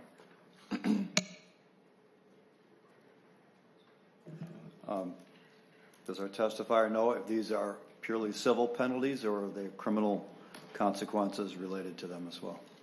Mr. Chair, the board only has authority over civil penalties. Could there be an impact on any criminal charges brought by those who have authority over that as a result of any board findings? Mr. Chair, I'm not, the board always has the authority to refer to a potential criminal matter to the appropriate county attorney, but I don't think the county attorney would be bound by any action of the board. They would have their own investigation and determination if they wish to move forward. All right, I'm going to, there's someone else who wanted to comment on this. I'm going to, either we're going to have some action on the language in the bill and refer, if it gets changed, it's being referred back to Elections Committee, because that's really their jurisdiction on that, not ours. Or if someone's not comfortable with that language, we can, at the chief author's request, either lay it over for further consideration, or we can take a vote up or down and see if the bill passes. Senator Westlin. Thank you, Mr. Chair. As the acting chair of Elections Committee, I just want to say that, as the chair has noted, that language is already in there. The penalties for knowing and willing are exactly the same, and that's the penalty piece is what's being changed.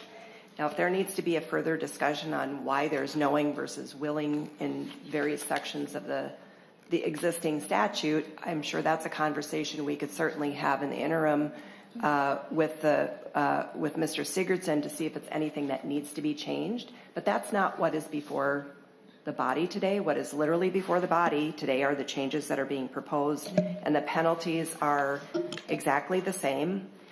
This is an important piece of legislation. It has gone through the Elections Committee. We talked about it at length, and it passed out of our committee unanimously, as I recall. So I'd like to not open a can of worms that, from my view, isn't necessary to open. This is going against people who are intentionally not providing information they're required. This is not for volunteer treasurers. It's not for small dollar amounts.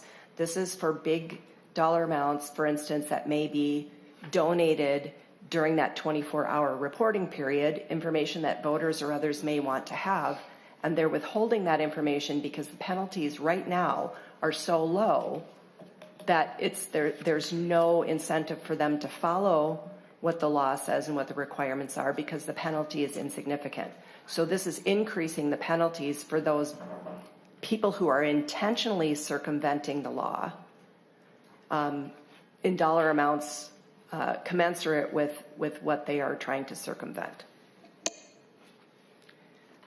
Mr. Chairman, just to clarify, I'm not really suggesting we change the knowingly violates or the willfully violates. I'm just trying to determine if the penalty is equivalent to the crime. But I'm to the offense. I'm gonna let it go.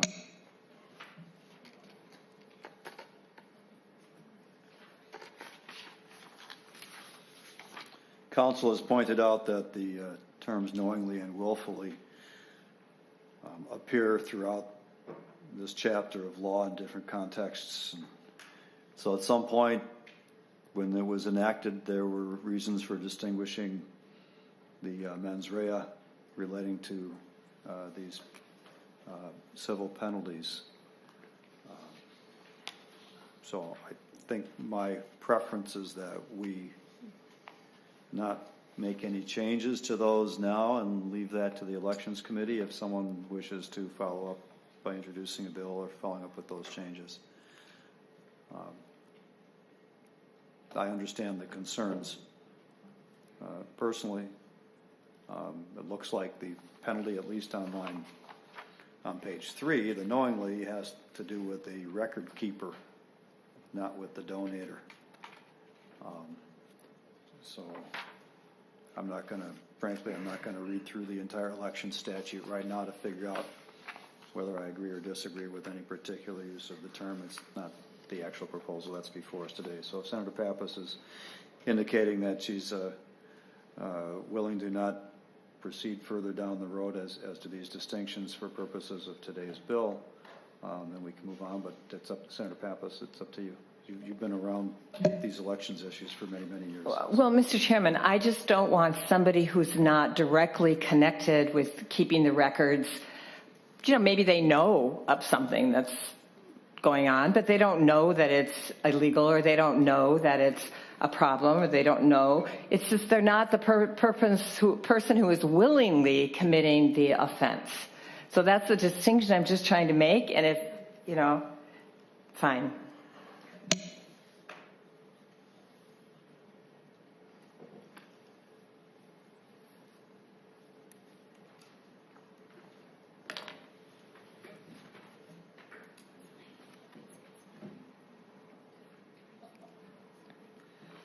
So I have a question for the chief author. I'm reading through the language in the proposed increase in the penalty. And at least on page 4, I'm going to see if the language is the same on page 3. Basically the same thing. So the penalty is 4 times the amount reflected on the missing records or the amount of the required change or correction in the report. So whatever the dollar amount is that's in there, and I don't know what the maximum could be, the penalty is not up to 4 times that amount. And the penalty would be imposed on the person who fails to report, as I'm reading this. And that would be the person signing the report to the campaign finance board, I assume, or the one who prepared the report, or both. That could include volunteer treasurers. Is that correct, Senator Boldon or Mr. Sigurdson? Mr. Chair, Senators, and perhaps I can address the question through an example. Going to the question of knowingly versus willingly. Please, if you could just answer my question. Okay. Who would be subject to this increased penalty? Both the association and the individual who files the report if the association provided false information to the treasurer. Does this only apply to an association, not to individual candidate reports? Is that the way this is written? Mr. Chair, by association, I mean any committee registered with the board, including candidate committees. So anyone who files to run for office, gets their next door neighbor / friend to be their treasurer, fills out a report, makes a mistake in the report, they know they made a mistake, yet they filed the report anyway. But the mistake is for relating to a $2,000 contribution, which would be the maximum contribution for an individual candidate's race. And instead of writing down $2,000, they write down $1,500. And that's what shows up in the report. Or maybe they don't include something. The civil, maybe it's 0 because they don't report the contribution at all. they could be facing an $8,000 civil penalty for that missing record if they knew about it, not if they intended to deceive, but if they knew about it and just didn't do the correction and submit it, they could be facing a $8,000 penalty under this proposal. Is that right? Mr. Chair, I would say no. Again, that goes to the difference between knowing and willingly in terms of the board's viewing of reports. Amendments are filed all the time, and I do mean all the time. And it's usually by a treasurer who, because they made the expenditure for the committee or received the contribution on behalf of the committee, certainly knows about that expenditure or contribution, but for whatever reason simply forgot to include it or misstated it on the report. Those sort of amendments the board would not be looking at or has not in the past viewed as the type of violation that falls under false certification. We're looking for additional evidence for a reason why it was withheld, to deceive somehow or understate the activity of the committee, excuse me, in some way that deprives the public of disclosure, not because of an accidental mistake, even if they, quote unquote, should have known about it. Okay, but that language is not reflected in the statute. It just says knowingly. It doesn't say any of the other things that you just said. So the board's discretion may be to choose not to enforce. What if they don't file an amendment? You know, I mean, there are all sorts of scenarios in here, but that's not reflected in the statute. It doesn't say may. In fact, the amendment says the board must impose a civil penalty of an amount equal to 4 times. So there's zero discretion being proposed here in the statute. I'm not minimizing the importance of reporting accurately. But this proposal removes from the board all discretion in how to handle this, and if the evidence is a person knew about the mistake in the report but filed the report anyway, it doesn't say in fact, the statute doesn't even say that the board can ignore it if there's an amendment filed to correct it, because this says must, not may. So there's no discretion on the part of the board even to say, well, it was amended a day later, so we're not going to go down this path. Am I misreading this? Correct me. Mr. Chair. I don't know. Correct me if I'm wrong. Mr. Chair, so you're correct. The discretion is not there with the enhanced penalties, which is in cases where it is the violations have been incurred by someone who is doing it knowingly or willfully. This is someone who is trying to deceive, trying to knowingly not following the process. It's not about mistakes or accidents. This is someone who is intentionally being deceptive, intentionally misreporting. And so, yes, in those cases, we do want a penalty to be imposed. Well, Senator Boldon, what you're saying in those cases, you want the penalty to be an amount equal to 4 times. So not just a penalty to be imposed at the discretion of the board and trying to figure out how much culpability is there really going on here. It's a mandatory penalty. Correct, Mr. Chair, thank you. Yes, as we want, and again, so if it's a small deception, if it's $100, the fine will be $400.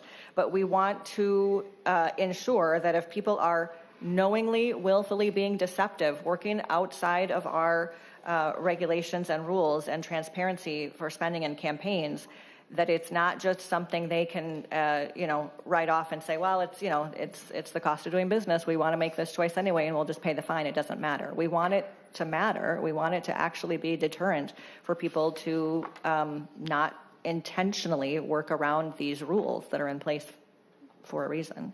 Well, Senator Boldon, you keep using levels of intent with language that is actually different than what's in the statute already. Knowingly, willingly, intentionally, they're all different standards of culpability. And I'm having a problem with removing from the board all discretion to figure out what level of culpability really applies in a particular case, and then making a mandatory penalty connected with that lack of discretion.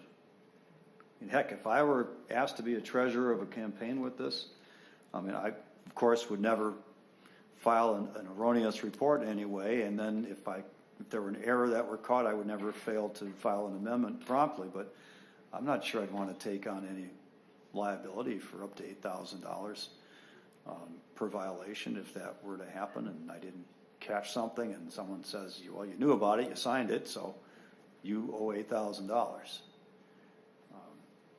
I don't know. Mr. Chairman, I agree that I would rather the board has some flexibility. So there are extenuating circumstances. And if maybe we just said up to, the board, well, the only line that says may is 321, and it says may in that case. Otherwise, you're right, they are must. Something like that. Just, you know, I do worry, I guess I would just worry about these volunteer treasurers that, you know, may not quite, especially if they're new, may not quite get all the rules exactly right. And I know the board right now has been extremely supportive of amendments as the chair of the board said, the director of the campaign finance board, excuse me, but you just don't know down the road exactly what might happen. Senator Westlin. Thank you, Mr. Chair. I know that we had counsel looking at the difference between willful and knowing, and I wasn't clear if we got a specific definition of that. I've used the Google machine based on the revisor's office. Knowingly means that a person acts with actual knowledge of the information or facts in question or acts with reckless disregard for the truth. It denotes the person is aware of what they are doing and understands the nature of their conduct rather than acting through mistake or accident. Willful means a voluntary, intentional act done with specific intent to violate the law.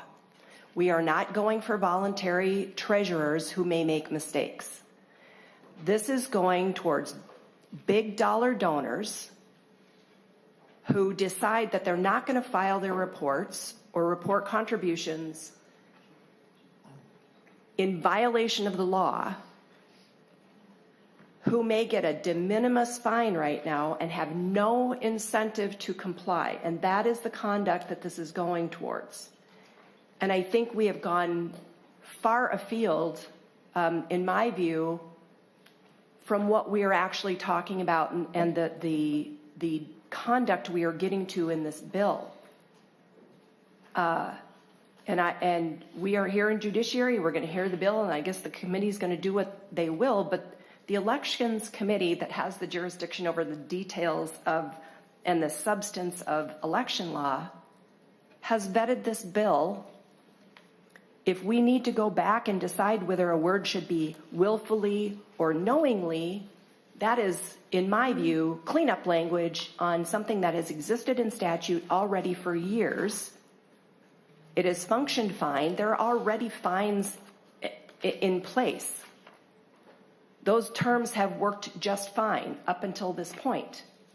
What we are trying to do is get to conduct where people are literally trying to intentionally deceive and who don't care about the fine because it's not enough to get them to alter their behavior. That is literally what this bill is about. So I appreciate the conversation, but I will admit I am also a little frustrated. Mr. Chairman. Senator Pappas and then Senator Kreun. Mr. Chairman, and then I'll turn it over to Senator Kreun. I think that how we could resolve this, even though I said I'm going to give it up, I'm not, is this just every time it says 4 times, if we just say up to 4 times, because then that would give the board discretion. I understand that we're trying to get at the big contributors and the big actors. I'm just afraid that the smaller person might get unwillingly and unknowingly, even though they're supposed to be knowingly, caught up in this situation. So if we could just say up to, and I'm looking at Senator Boldon to see if you think that that might be acceptable. This is our job. I'm not changing willingly or knowingly the language. I'm directly addressing the fines. Senator Boldon to Senator Pappas' question. Thank you, Madam Chair, and thank you, Senator Pappas. I appreciate this conversation. I will say I'm a bit hesitant, especially as I'm standing in for the chief author here, to change that. It does change sort of the original intent of the bill. I hear what you're saying, but I think as you described it, and as others have described, the worries about people getting caught up in this who are, didn't actually know or just made a mistake. That's not what this is. And so I fully understand the concern about that and wanting to not have people get caught up in a large fine when they didn't intend, made a human error. But that's not what this is, and that's not what this is getting at. We have a real problem of big spenders in our elections who are flouting the law. And we want to be sure that we are imposing penalties that are commensurate with the violation, the deception, and meaningful as a deterrent. Senator Kreun. Thank you, Mr. Chair. And I think just listening to this whole discussion, one way out of this could just be, because knowingly and willfully are different standards. There's no doubt about that. And based on what I'm hearing of the intention of the bill, I think we should, in terms of penalties, where we see, we're not going to change knowingly and willfully, but where we see that difference, we should honor that difference. And so my suggestion would be where you see knowingly, we go back to may. Where you see willfully, you can keep the must. And then in all cases, up to give the discretion to the board. And I think that would be a fair resolution to everything I've been hearing.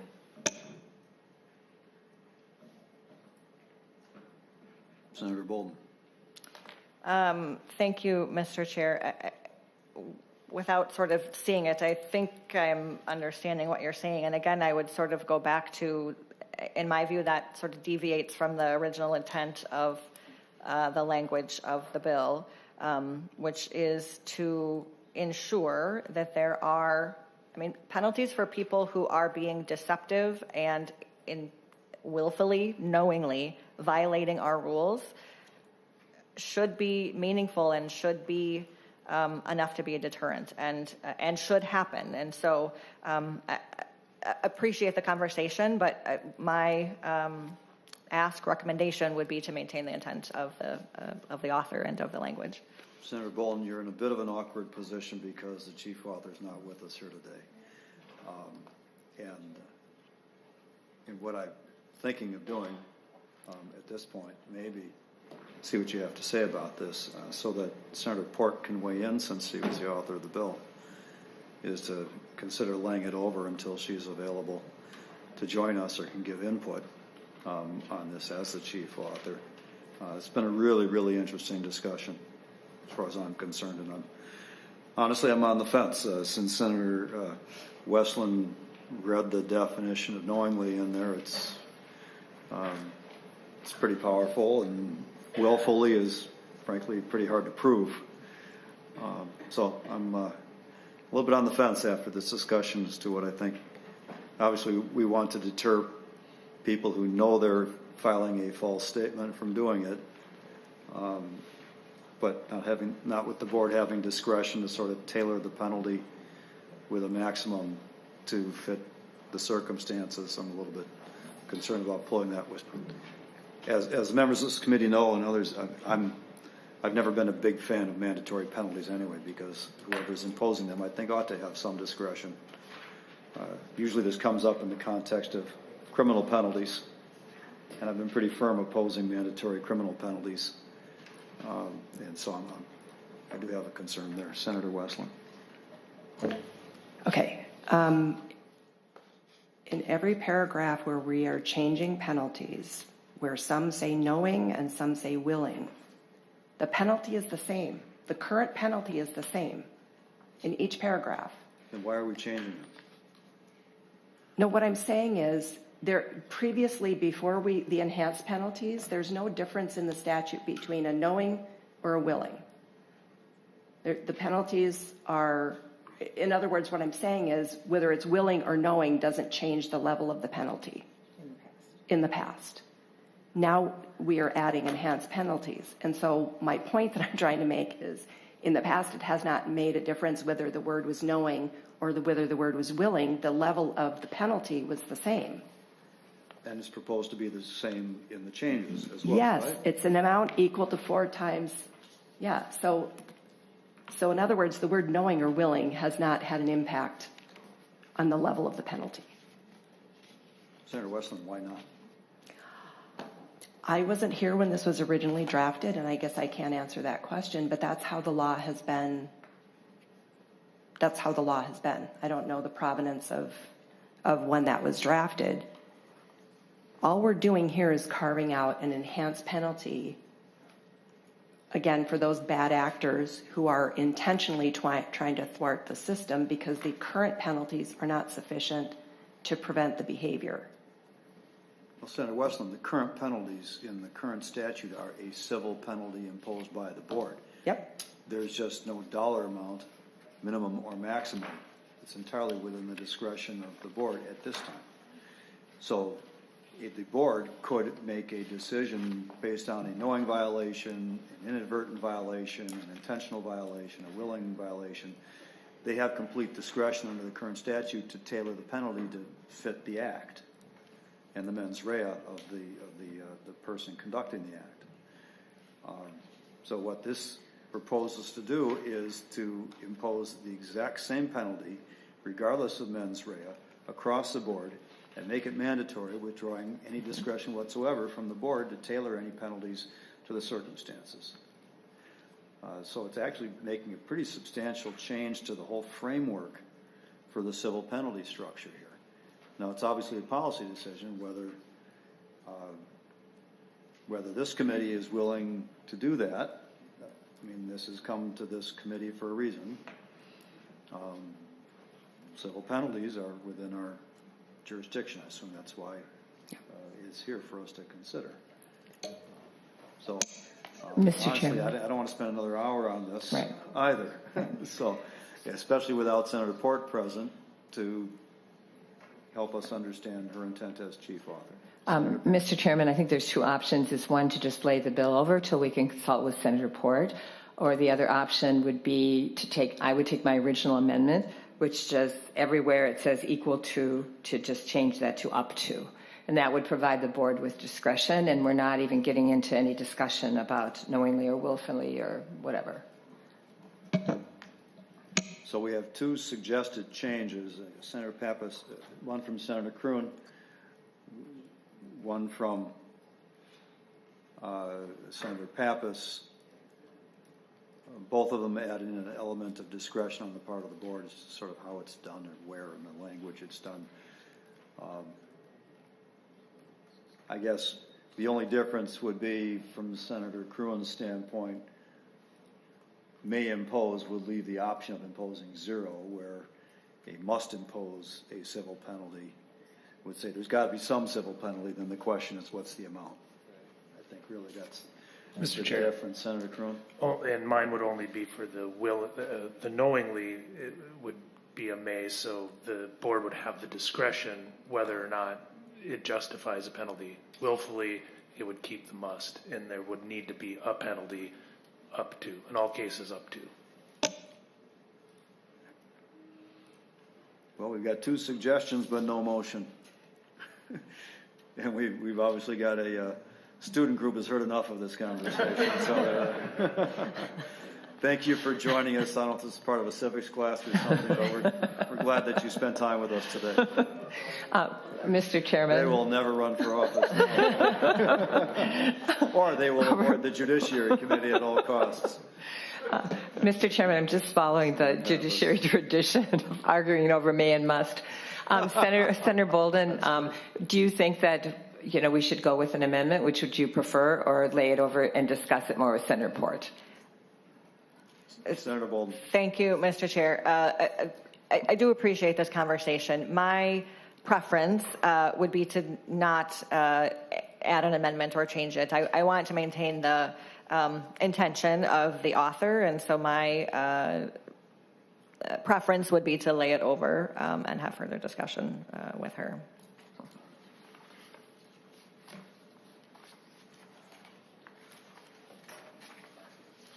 Senate File 4196 is laid over.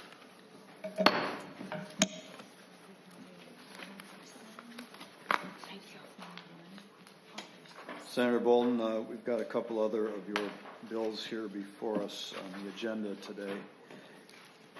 We got 2691 relating to standards for rent and utility payments, and we've got Senate File 4147, certain powers removal and reallocation. Boy, that title doesn't really tell us what it's about, does it? Do you have a preference which one we hear first? I do not, Mr. Chair. Then we'll go in order of the agenda. So Senate File 2691 is next. While that's being handed out, I'm going to consult with staff about timing for sustenance here. One moment.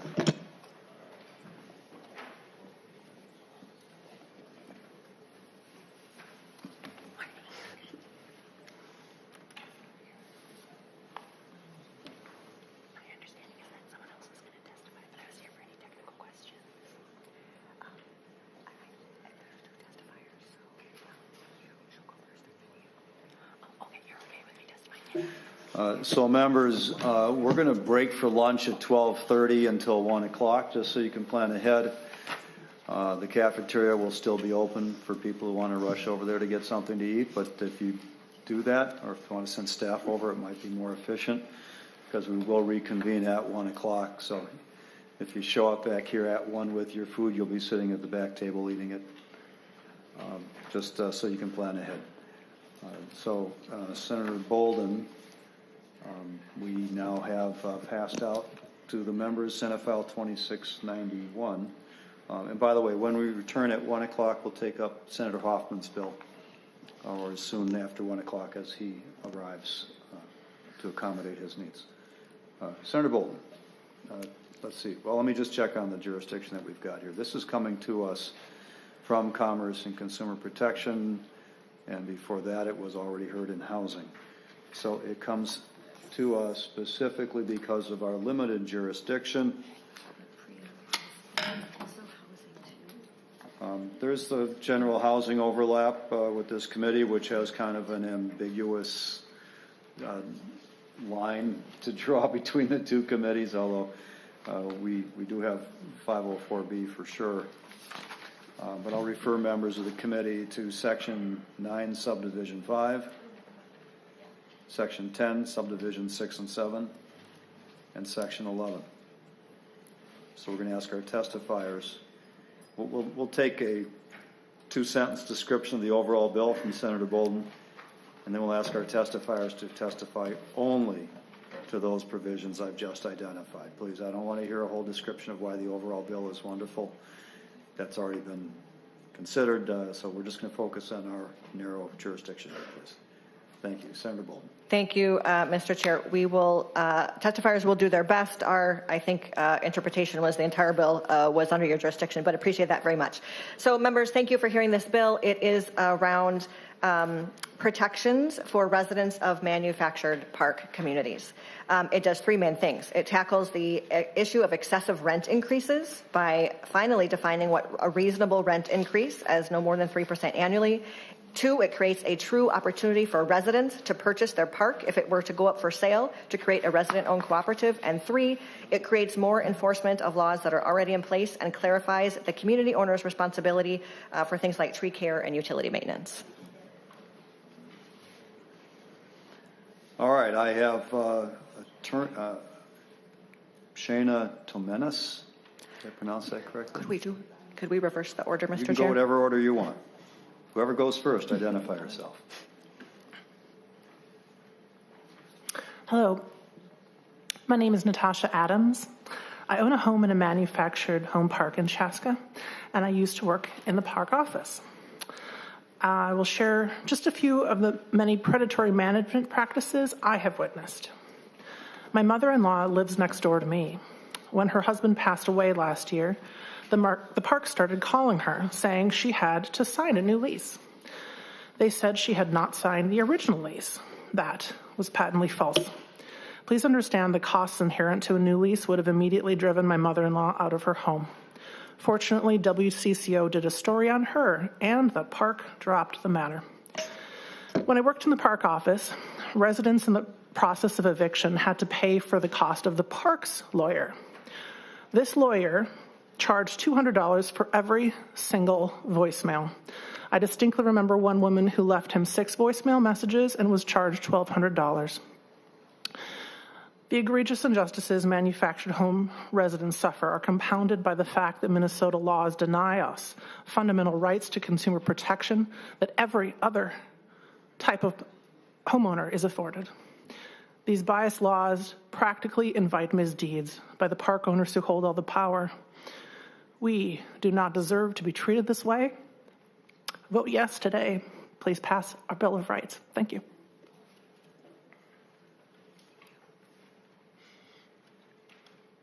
Thank you for coming here, Ms. Adams. Appreciate your testimony. Ms. Tomenis, did I pronounce that right? Yeah. All right, go ahead, please. Thank you, Chair Latz and members of the committee. Shana Tomenis, Housing Justice Center. I'm speaking to you today as not only an attorney who represents manufactured homeowners, but also as someone who has lived in a manufactured home park, whose husband grew up in a manufactured home community, and who have manufactured homeowner relatives currently. I urge your support of 2691, and I want to talk a little bit about manufactured home communities. They're the most stable businesses with predictable overhead costs in housing. Unlike rental properties, manufactured homeowners already pay the vast majority of the costs associated with property ownership, including costs related to homestead maintenance, lawn care, utilities, and they even pay property taxes. Minnesota law has long recognized this stability and required rent increases to be reasonable. However, a Court of Appeals decision in the mid-2000s effectively stripped the term reasonable from the rent increase portion of 327C, leaving homeowners vulnerable to extensive rent hikes, and I see these consequences firsthand. In one community I've worked in, neglected infrastructure led to sewage flooding of the resident's home. In another, rents have increased 30% in the past 4 years. 2691 would restore fairness by requiring reasonable rent increases and giving residents a real chance to purchase their communities, stabilizing housing and preserving one of the last pathways to affordable home ownership. While there is a number of existing locally owned parks who do good work, the reality is in 2024 alone, 90% of the properties that were sold to corporate out-of-town equity. Every single manufactured home park I currently handle involves exploitive practices by these corporate out-of-town park owners. Park equity firms are not in the business of housing stability. They're focused on profit. Without action, we risk losing these communities entirely. I urge you to stand with Minnesota homeowners and support Senate File 2691. Thank you, and I'm happy to answer any questions. Thank you, Ms. Tomenis. And I've been informed by counsel that because housing is the topic, that the entire bill technically is within the jurisdiction of this committee. So if our discussion broadens beyond the targeted provisions in the bill, I'm not going to cut it off because of that to try to keep things moving. It's all within the purview of this committee. But the stuff that is of particular typical focus from this committee are in the sections I identified. Section 9, subdivision 5, Section 10, subdivision 6 and 7, and Section 11. We also have, excuse me, one person signed up to testify against. I'll note there are some others that also did sign up or desire to testify, wanted to testify, but because this bill did have an extensive vetting in the Commerce and Consumer Protection Committee, we weren't going to reproduce that lengthy testimony here. So Mark Bruner, if you wish to come forward, if the other testifiers would please go ahead and have a seat back in the audience. We'll make room for Mr. Bruner.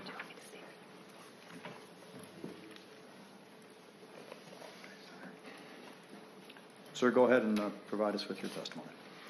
Thank you, Mr. Chair. Mark Bruner, President of the Manufactured Modular Home Association of Minnesota. We represent the approximately 850 privately owned manufactured home communities in the state of Minnesota.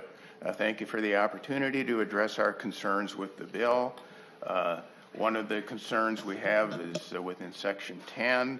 The bill eliminates a fundamental property right to extend a first option to purchase, resulting in a significant loss of income to a seller.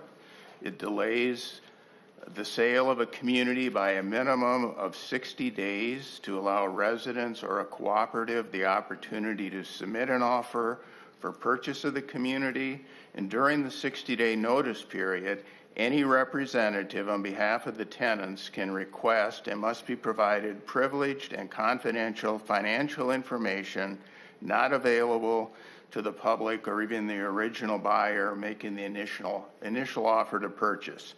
If an offer is submitted by the resident organization and rejected, the community owner must then wait for an additional 15 days until proceeding to sell to another buyer and provide written notice to the resident organization explaining the reasons for the rejection of the offer. This extends the 60 days to 75 days, eliminating their ability to sell their property. Not only does this delay a sale, it infringes on the owner's private property rights with respect to disposition. It provides no protection or recourse for a community who negotiates in good faith and then rejects the nonprofit's offer, likely resulting in litigation, dragging out the process well beyond 75 days, with the original buyer perhaps walking, significantly devaluing the property, forcing it to be sold at a fire sale price to the only standing buyer, which would likely be the cooperative.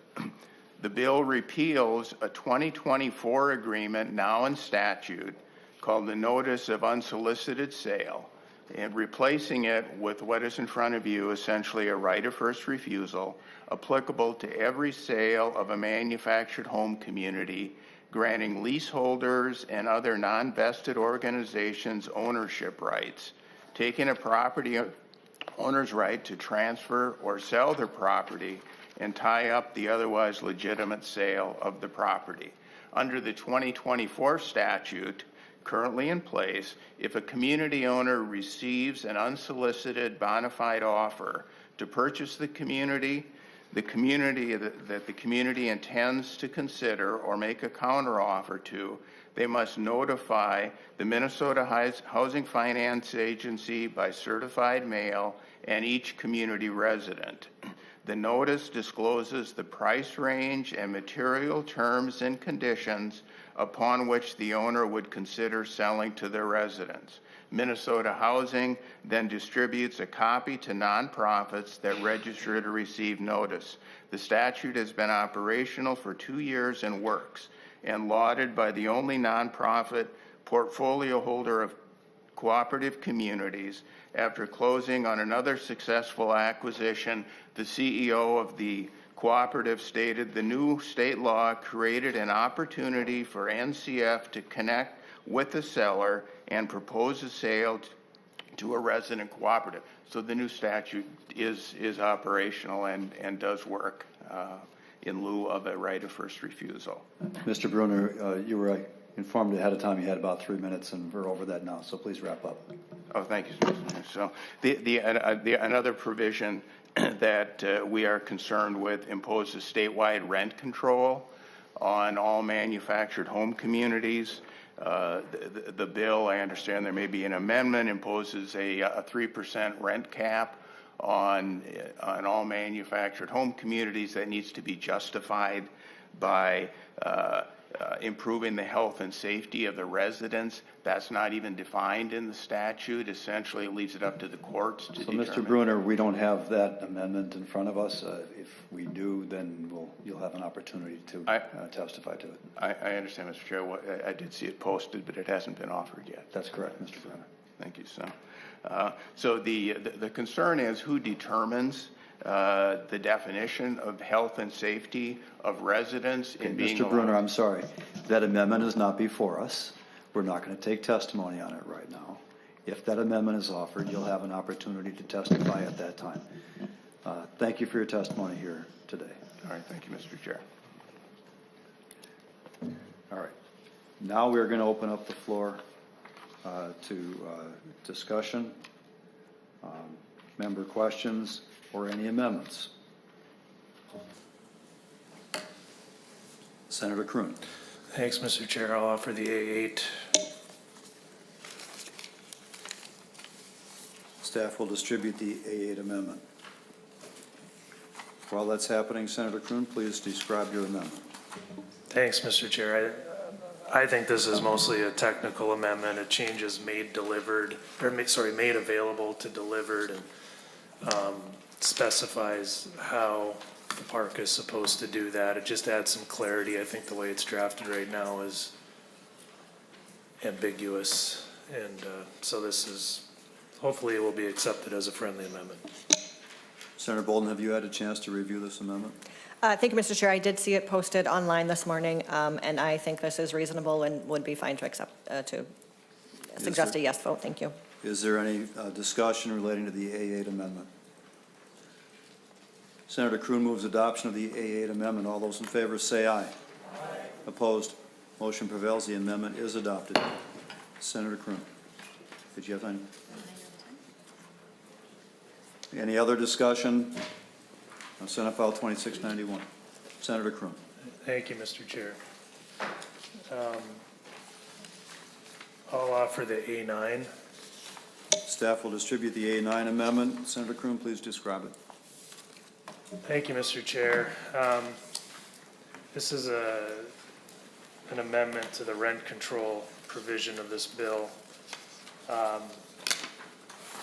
It sets forth the presumption in the bill, and then it gives the park owner a chance to theoretically to go above that amount, but they have to prove by clear and convincing evidence that the rent increase is necessary for the health and safety of residents. What this amendment would do is change the burden of proof from clear and convincing to preponderance of the evidence, and also gives them some more flexibility so that the reasons they may need to increase beyond that amount is not simply limited to health and safety of the residents, because there are all sorts of, just a multitude of economic reasons that may or may not relate to the health and safety of residents that would be perfectly valid reason for the park owner to at least be able to present a case why they would need to go above that amount that's prescribed in the statute. So operational or capital costs is what I came up with for the amendment that could encapsulate some more legitimate reasons for going above that amount. Senator Boldon. Thank you, Mr. Chair. I would ask for a no vote on this amendment. I have a few concerns. The first I would name is line 1.4. It talks about to offset documented increase in operational or capital costs. Documented increases don't mean justified increases. That could be any number. You could document anything you wanted to do. That doesn't mean that it is necessary. I want to say just a few words about, the term rent control has been tossed about here, and what is in this bill is not rent control in the terms that people may be thinking. I want to just say a few words about these manufactured homes. This is, in the vast majority of cases, people who own their home. They own the home and they are renting the dirt, the land underneath it. And what we are seeing consistently and increasingly is the rent that is being charged to these folks is increasing drastically, significantly year over year. They are not seeing increased services. They are not seeing investments back into their communities.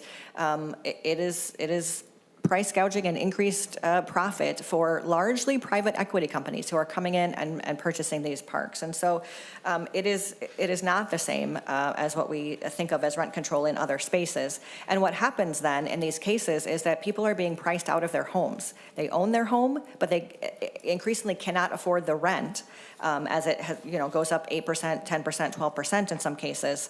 And so they are then evicted and they lose their home that they own. And so keeping this to a 3% year-over-year increase with an exception for health and safety reasons. I want to be clear that there is that exception. And so if there are health and safety reasons, as there may be, of improvements that need to be made, this does not inhibit that. And the last thing maybe I will say about this is that a lot of the folks who live in these spaces, this is one of the last sort of affordable home opportunities that we have. We need to preserve them. We are in a housing crisis. These folks are often folks with disabilities, seniors, people on fixed incomes. And so their incomes are not going up 8, 10, 12% year over year, which is why they are then getting priced out of their homes. And so I would be request a no vote on this amendment, Mr. Chair. Senator Limmer. Thank you, Mr. Chair. Despite the objection of Senator Boldon, I would like to amend the amendment. Senator Limmer. On page 1, lines 1.5, comma after the word costs, and add and special, comma, levied or pending taxes.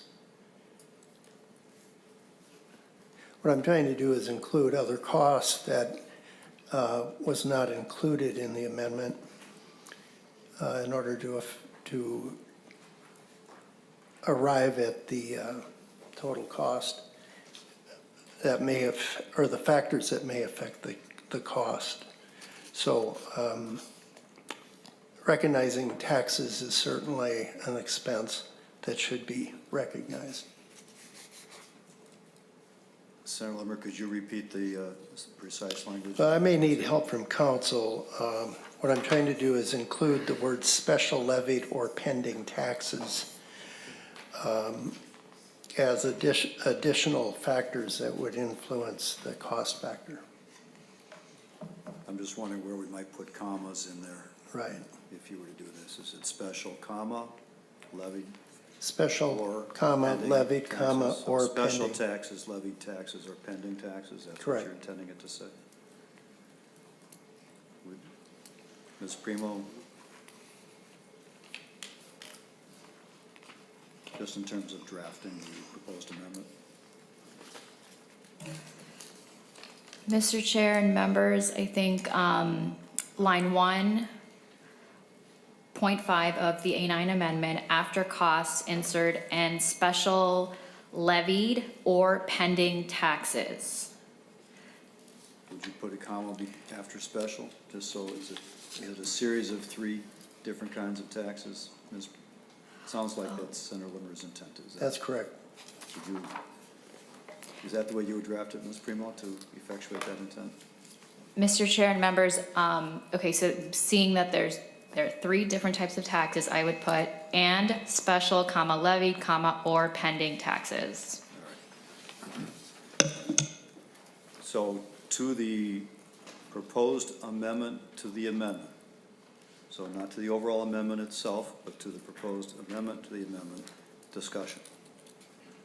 Maker of the amendment, first Senator Kreun. Thank you, Mr. Chair. I don't know if the property taxes are certainly a huge contributing factor, I'm sure, to the overall rent. I don't know if that would be included within operational costs, but I'm happy to accept this as a friendly amendment to amendment, just to make that clear. Senator Boldon, to the proposed amendment to the amendment. Thank you, Mr. Chair.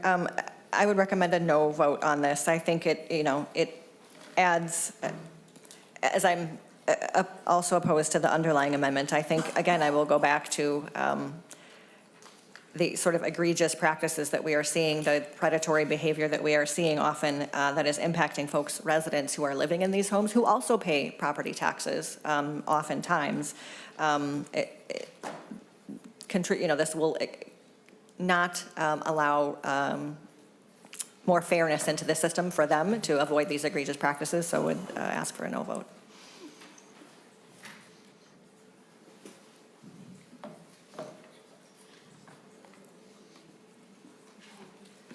Senator Boldon, in your view, with regard to the current language in the bill, if taxes are increased on the property of the manufactured park, either special, levied, or pending, would those fit within the health and safety confines in the original bill so that they would, could be used to support an increase above 3% in the rent? Thank you, Mr. Chair, for the question. I think it would depend. If there was an impact on health and safety, then yes. If it was not related to health and safety, then no.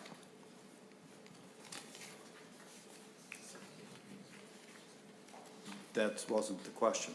The question was, do you view that as impacting on health or safety? So it would be covered by that provision. Mr. Chair, I think it would, Senator Boldon. thank you, Mr. Chair. I think it would depend on the tax. It would depend on the circumstances. Well, let's say a county increases property taxes that don't go to the renters in the manufacturer. They go to the overall property in some way. So the owner of the park has to pay increased taxes, and that tax goes up 5%. Mr. Chair. In your judgment, would that be covered, or is it a case-by-case scenario where the property owner would have to show that with a 5% increase in their property taxes, they can no longer provide snow plowing in the winter because of the increased costs of operating the park? How does this fall? Thank you, Mr. Chair. Trying to understand the impact of the proposed amendment to the amendment, not the overall amendment itself. Senator Boldon. Understood. Thank you, Mr. Chair. I think the latter, as you described it. I think if an increase would mean that the park owner is, not able to provide for the health and safety aspects, then that would fall within the exception of the health and safety exemption. If not, then no. So then the question will become, at what point does the property owner's reduction in services or reduction in their profits, I guess, wherever this would land, might include reduction of services to the renters in the park. At what point does that impact health and safety? So that's a case-by-case analysis. Senator Boldon. Thank you, Mr. Chair. I would direct members' attention to line 3.26, where it talks about this provision, that a park owner may prove a rent increase is reasonable by clear and convincing evidence that the increase is necessary for the health and safety of residents. So it would be, how is that determined? It would be up to, a resident to, if they get an increase, over that amount, the park owner would need to demonstrate that clear and convincing evidence that it is for health and safety reasons.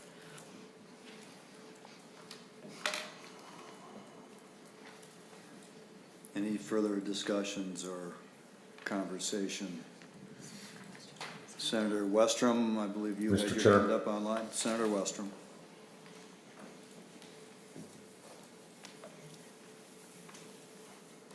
Go ahead, Senator Westrom.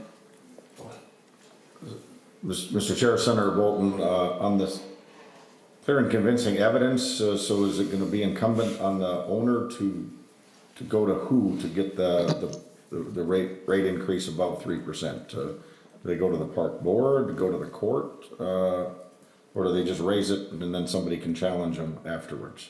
Senator Boldon. Thank you, Mr. Chair. And I have counsel here as well, attorney here to help us with this as well. But what I would say is that it is on the park owner.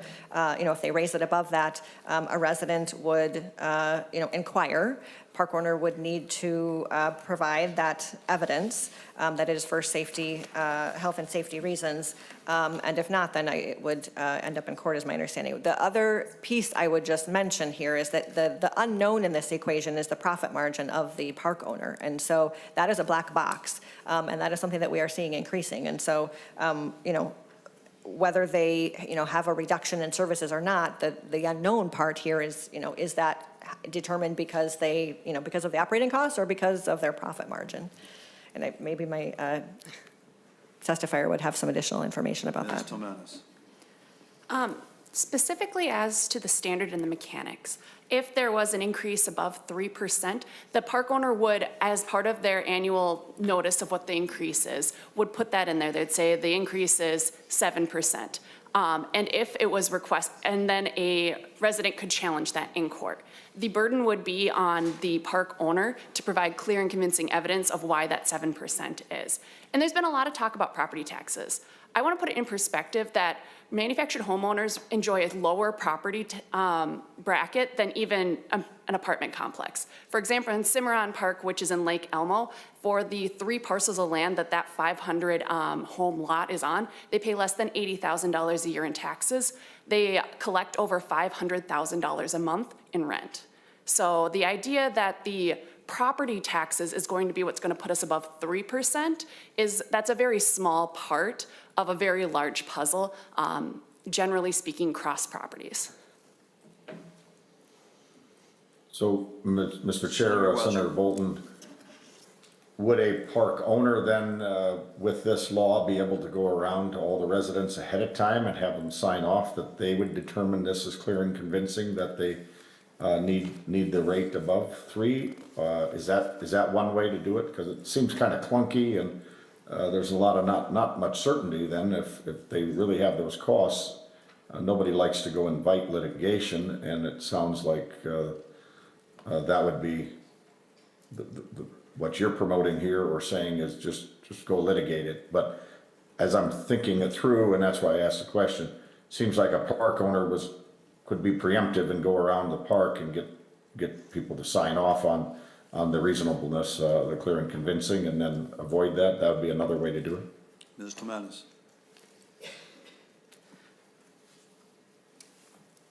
The rent increase has to be provided in writing. So if before they were provided in writing that they were going to provide that, they talked to the residents about the issues, they would have to say why it was related to health and safety, right? Maybe that's through bills, maybe that's through other transparent measures.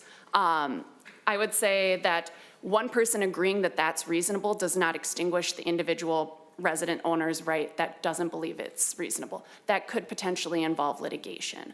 The goal here is both transparency, but also a mechanism for those cases, right? The underwater pipe bursts. That is an instance where you would need to probably go above that 3% for health and safety to replace that pipe. So, Mr. Chair, to the testifier then, so the park owner could have a form signed ahead of time to establish that all the park realizes it's a reasonable increase as a way to defend against this clear and convincing? Ms. Clemanis.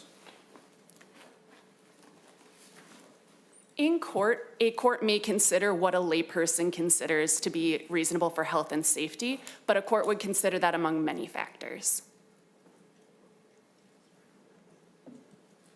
So Mr. Chair, that made it less clear to me. I'm trying to figure out, is there ways or processes without promoting litigation to figure out clear and convincing ahead of time so both parties could know going forward, we're going to have a 4% increase because of X, Y, or Z. Wouldn't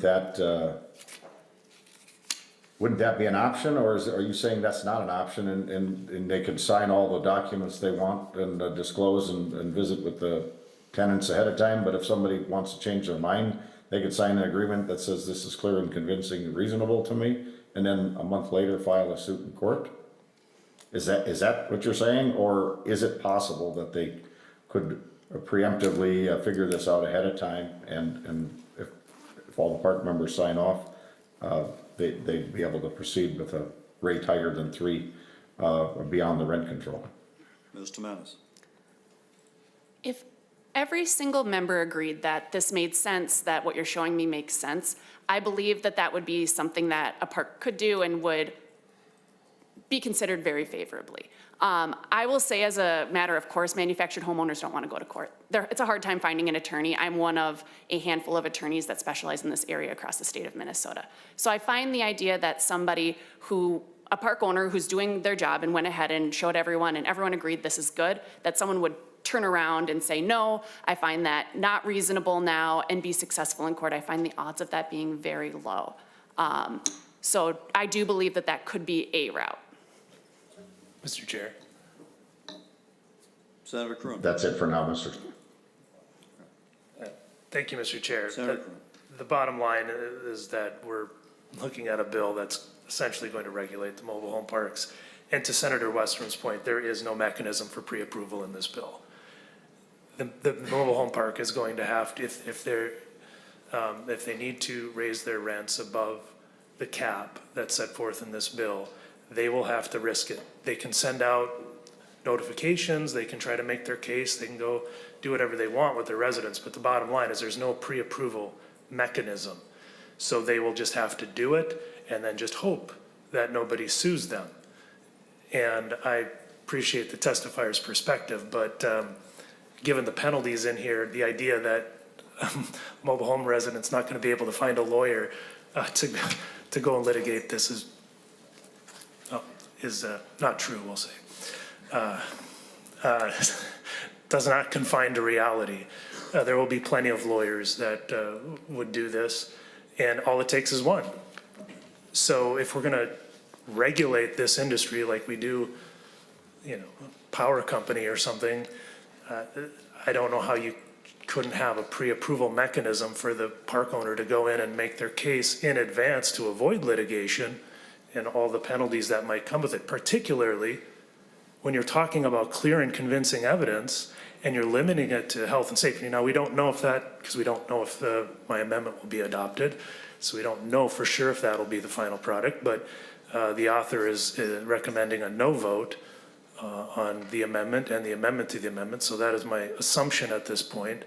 That's a very difficult burden for the park owner to bear, and so there may be very legitimate reasons, economic, whether or not they relate to health and safety, that's a bit ambiguous.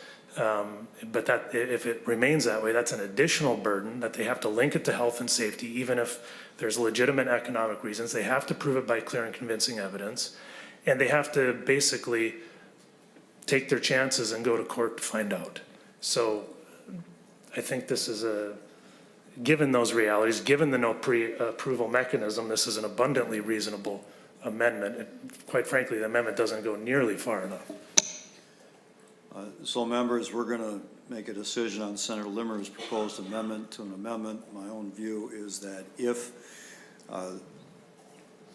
there were to be determinations about increases in operational capital costs, that taxes are fair to include in that category. It's fine to specify that in the list.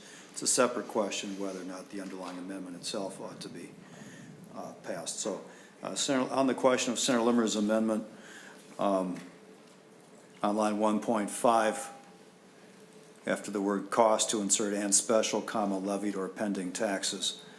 All those in favor say aye. Aye. Opposed? The motion prevails. The amendment to the amendment is adopted.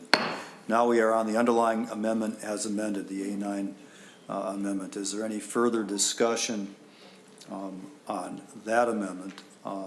And I will note there are, to me, there are two main operable portions of it. One is the clear and convincing standard being changed, and the other one is the basically the definition of what would justify under whatever standard the increase.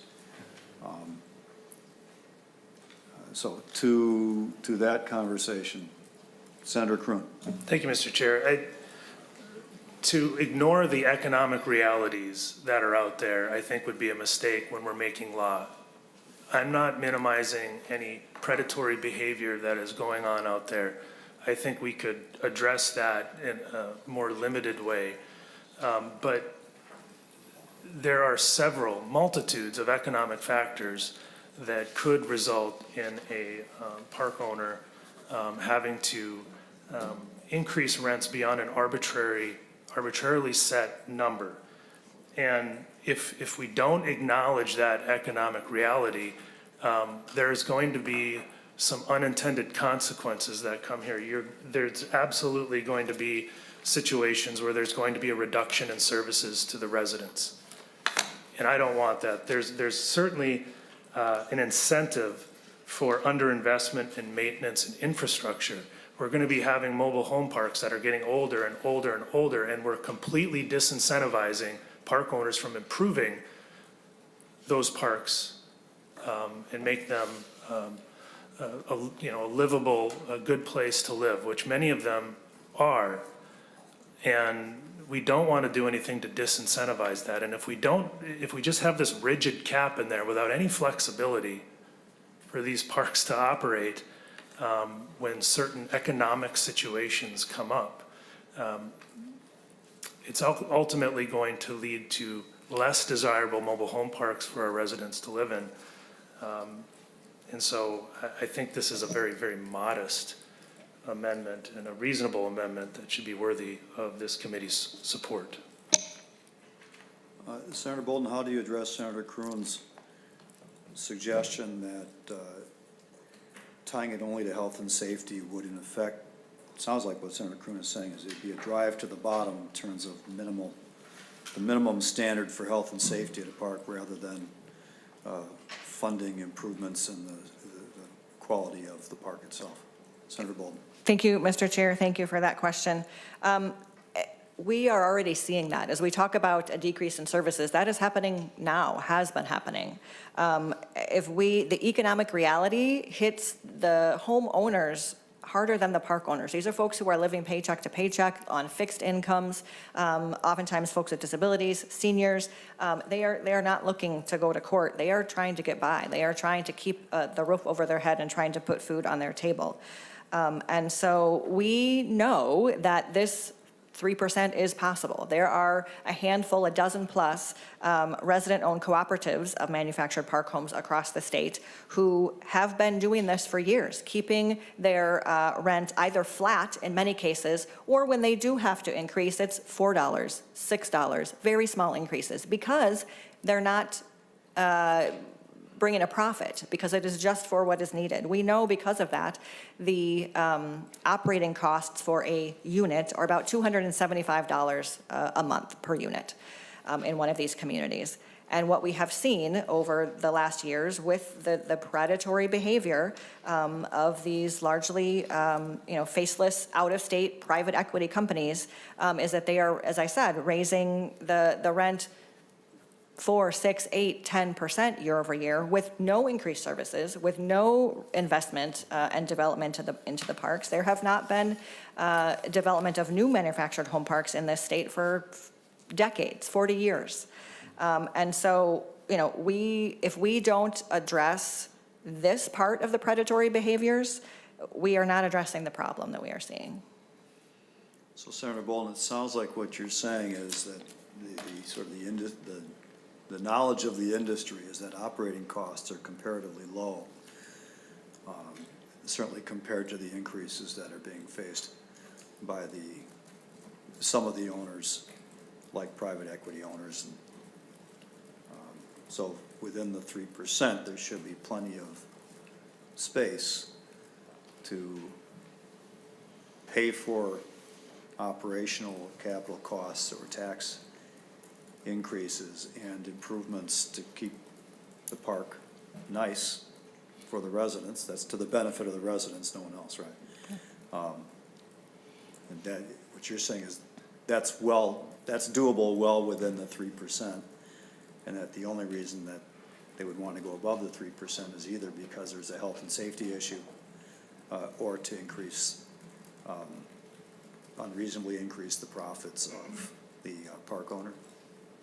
Yes, Mr. Chair. I'm trying to understand what you're saying. Is that, yes. Am I hearing that correctly? Yes, Mr. Chair. And we know that to be true because it is happening in the state already. And then there's the case about the uniqueness of the situation with manufactured home parks as opposed to any other kinds of living. And I've talked about this in commerce, but rent control for apartments is a completely different market.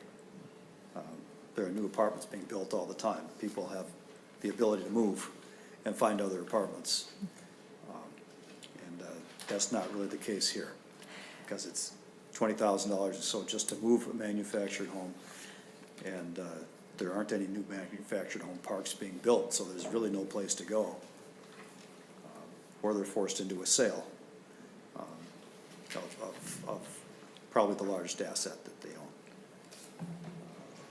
So that's why I'm comfortable with the whole notion of these kind of regulations on rent increases. The conversation in Commerce kind of centered around operational capital cost increase being a valid reason to increase rent above the 3% as opposed to health and safety. I don't remember there being a lot of discussion about health and safety versus that. I know Senator Dames was focusing on operational increases, or costs, stuff like that. I personally have no problem at all with leaving a presumption. I have no problem at all with it being clear and convincing evidence as the standard. Wrestling a little bit with the connection between health and safety versus other costs that would in fact need to be covered by a property owner. They're fixed costs, whether it's $4, $6 or more, property taxes, whatever the increase is, those are costs that would have to be paid by the park owner. Right, and the question then is, how much room do they have to pass it along to the tenants? So I think, to me, that's really where the issue, kind of where the rubber hits the road on these issues here. What are your thoughts on that, Senator Boldon? Thank you, Mr. Chair. I agree with that. As we, think about rent control, as you said, it is apples to oranges. This is a different situation because of folks owning their homes and not having other options, exactly as you said. They're sometimes called mobile homes, which is really a misnomer. It is upwards of $20,000 to actually move one of these, and oftentimes that just is not possible. There's nowhere to move it even to.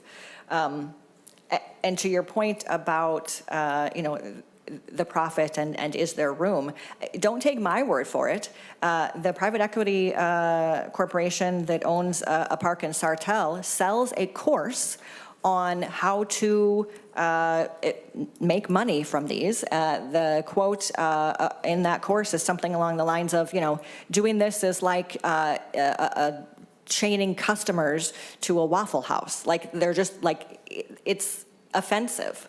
But they are selling courses on greed, essentially. Like, this is how you can extract money and make a giant profit from people who have nowhere to go.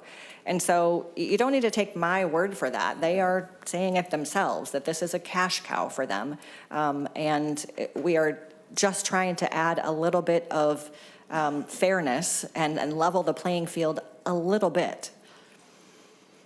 So, Senator Boldon, I think, number one, this legislature has to struggle on a number of fronts with whether and how we regulate private equity ownership of all sorts of things, not just manufactured park homes, but they're buying up a lot of medical practices, for example, dental practices, other areas.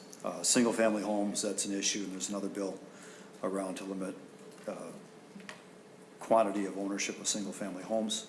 I think it's 350 individual homes and all sorts of other elements. But I think that's a bigger question that this legislature is going to have to address. I guess my own view is health and safety is probably a broad enough term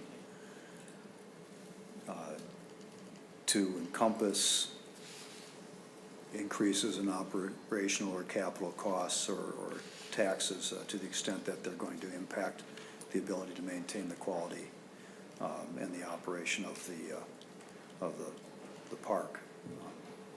And that's the conclusion I reached in Commerce, and haven't heard anything yet to really change my mind on that. So, Mr. Chair. Any further discussion? I think I had on the A9 amendment.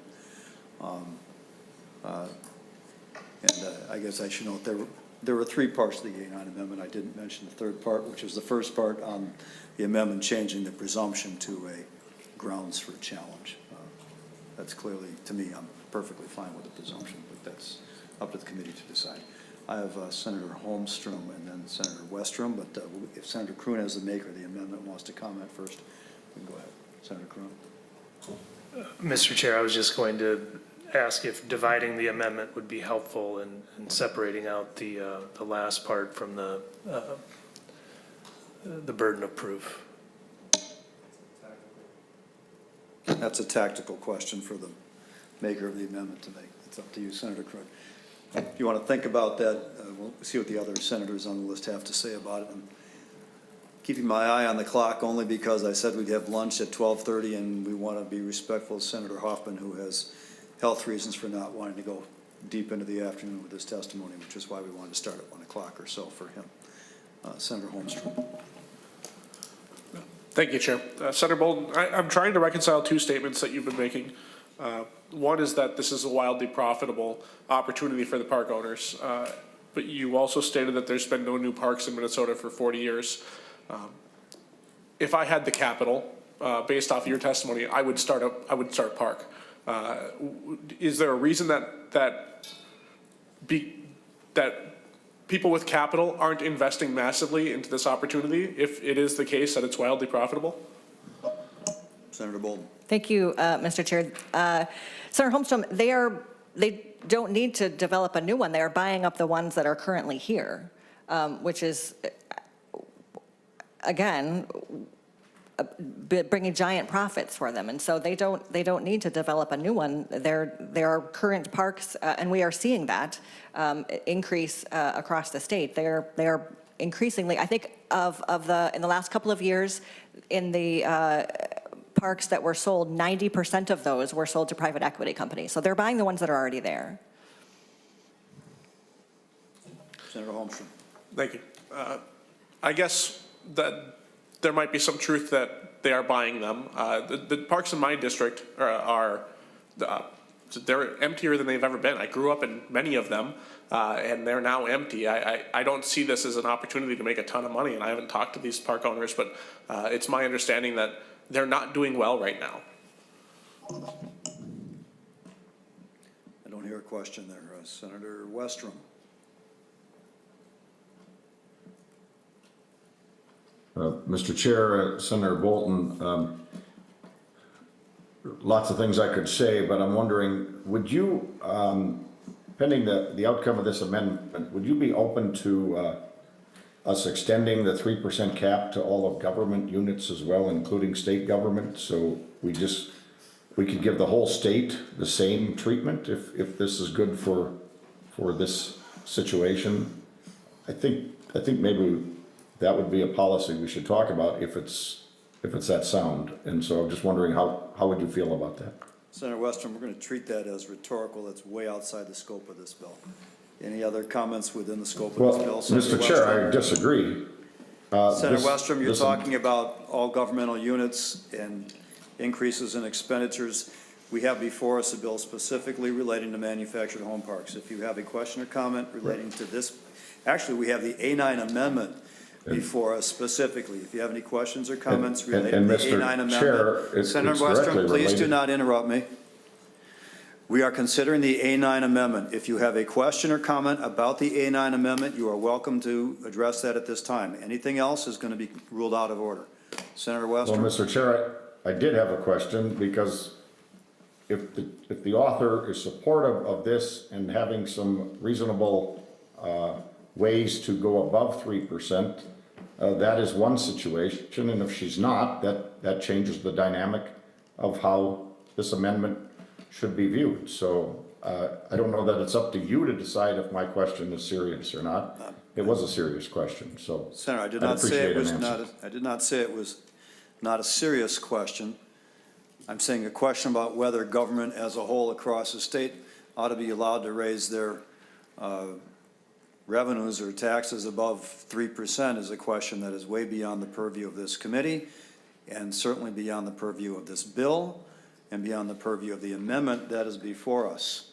So to the amendment that talks about changing the presumption to other basis for challenging it, changing clear and convincing to preponderance, and changing a basis for increasing it from health and safety to add increases in costs that are specified to those provisions only in the A9 amendment.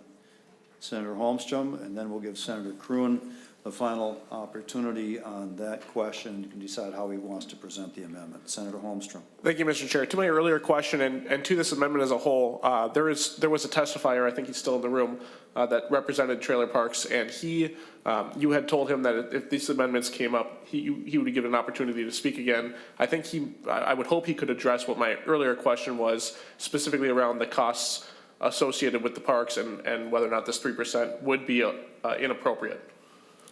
He did start to go into the health and safety question. If Mr. Bruner is still present and wants to add something specifically to that point, he's welcome to come forward. Thank you, Senator Holmstrom. I did cut him off because we didn't have that conversation in front of us at the moment.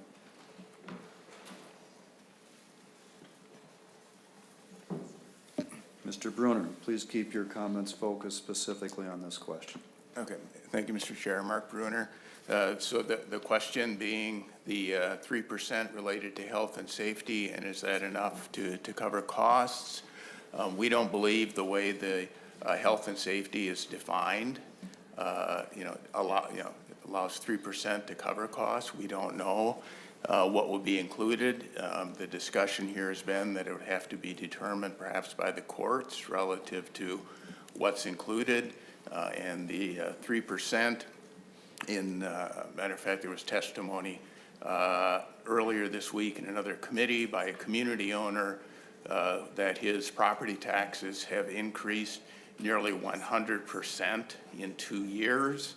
Obviously, 3% isn't going to cover that. So there are all kinds of expenses that occur relative to infrastructure. Many of these communities own their own water systems and have upgrades and things they need to make to maintain their license when something runs afoul and their annual inspections. So 3% is not a reasonable amount, and we believe that there needs to be much more flexibility, and just in general don't support rent control. Thank you, Mr. Bruner.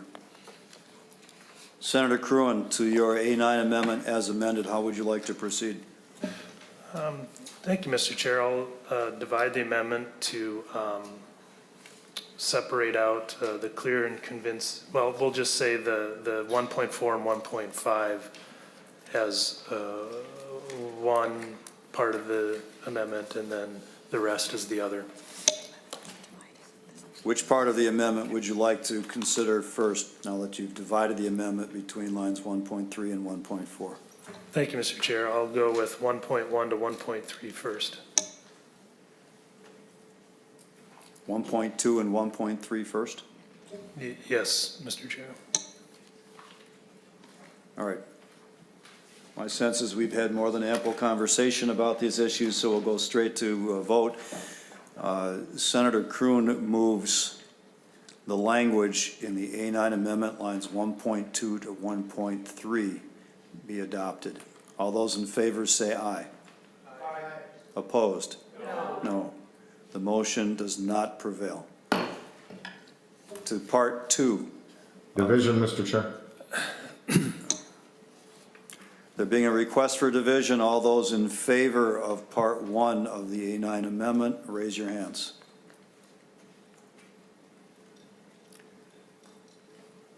I see 4 hands raised. All those opposed to part one of the A9 amendment, raise your hands. I see 6 hands. The amendment, part one, is not adopted. To part two. All those in favor of the A9 amendment, part 2, say aye. Aye. Aye. Opposed? No. No. The amendment is not adopted. So now the A9 amendment is concluded. Are there any further amendments to Senate File 2691? Senator Kreun. Thank you, Mr. Chair. There's one more potential amendment I might bring, but I would like to ask the chief author a question to see if it's an idea that she might be open to. Senator Kreun, ask your question, please. Thank you, Mr. Chair. So when I don't want to relitigate the amendment that was just rejected, but Good idea. I do think that,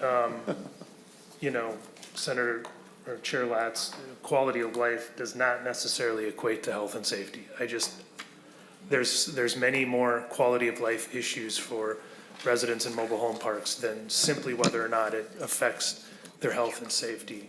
And so when you're specifically talking about capital improvements, improving roads, whatever, all the amenities that are encompassed in a mobile home park, some of these things might be desirable to residents. Yet with the way this bill is drafted, like I said, there's no pre-approval mechanism for a park owner to go above that arbitrary 3% cap number, even if a majority of the residents might think it's a good idea. Maybe there's a proposal to do a capital improvement that would increase the rent above 3%. Under this bill, a park owner is not going to risk it, simply put, because anybody, if it's not unanimous, could challenge them in court. And we just rejected an amendment that would make it possible for a park owner to justify those added expenses by keeping the burden of proof at clear and convincing and limiting it to health and safety. So in my view, a park owner is this is a hard cap. The rest of the language is just there, but it doesn't have any meaning. And so would you be open, it seems to me, there should be a pre-approval mechanism in this bill. If you're going to have an arbitrary cap on rent, the residents of the mobile home park should have a say, and they're not going to have a say with the way this bill is drafted. Would you be open to an amendment where in advance, before litigation ensues, the park owner would be able to sell that increase in rent based on here's what my plan is and here's what I estimate it would mean for rents.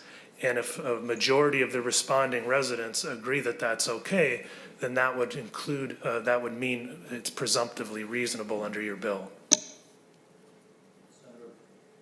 Senator Boldon. Thank you, Mr. Chair. Thank you for the question.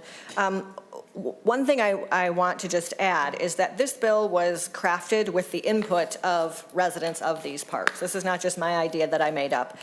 This has been developed over time, and we've been working on this for several years and have been bringing it back. This is developed with them, and thousands of doors on these manufactured park communities have been knocked and conversations have been had.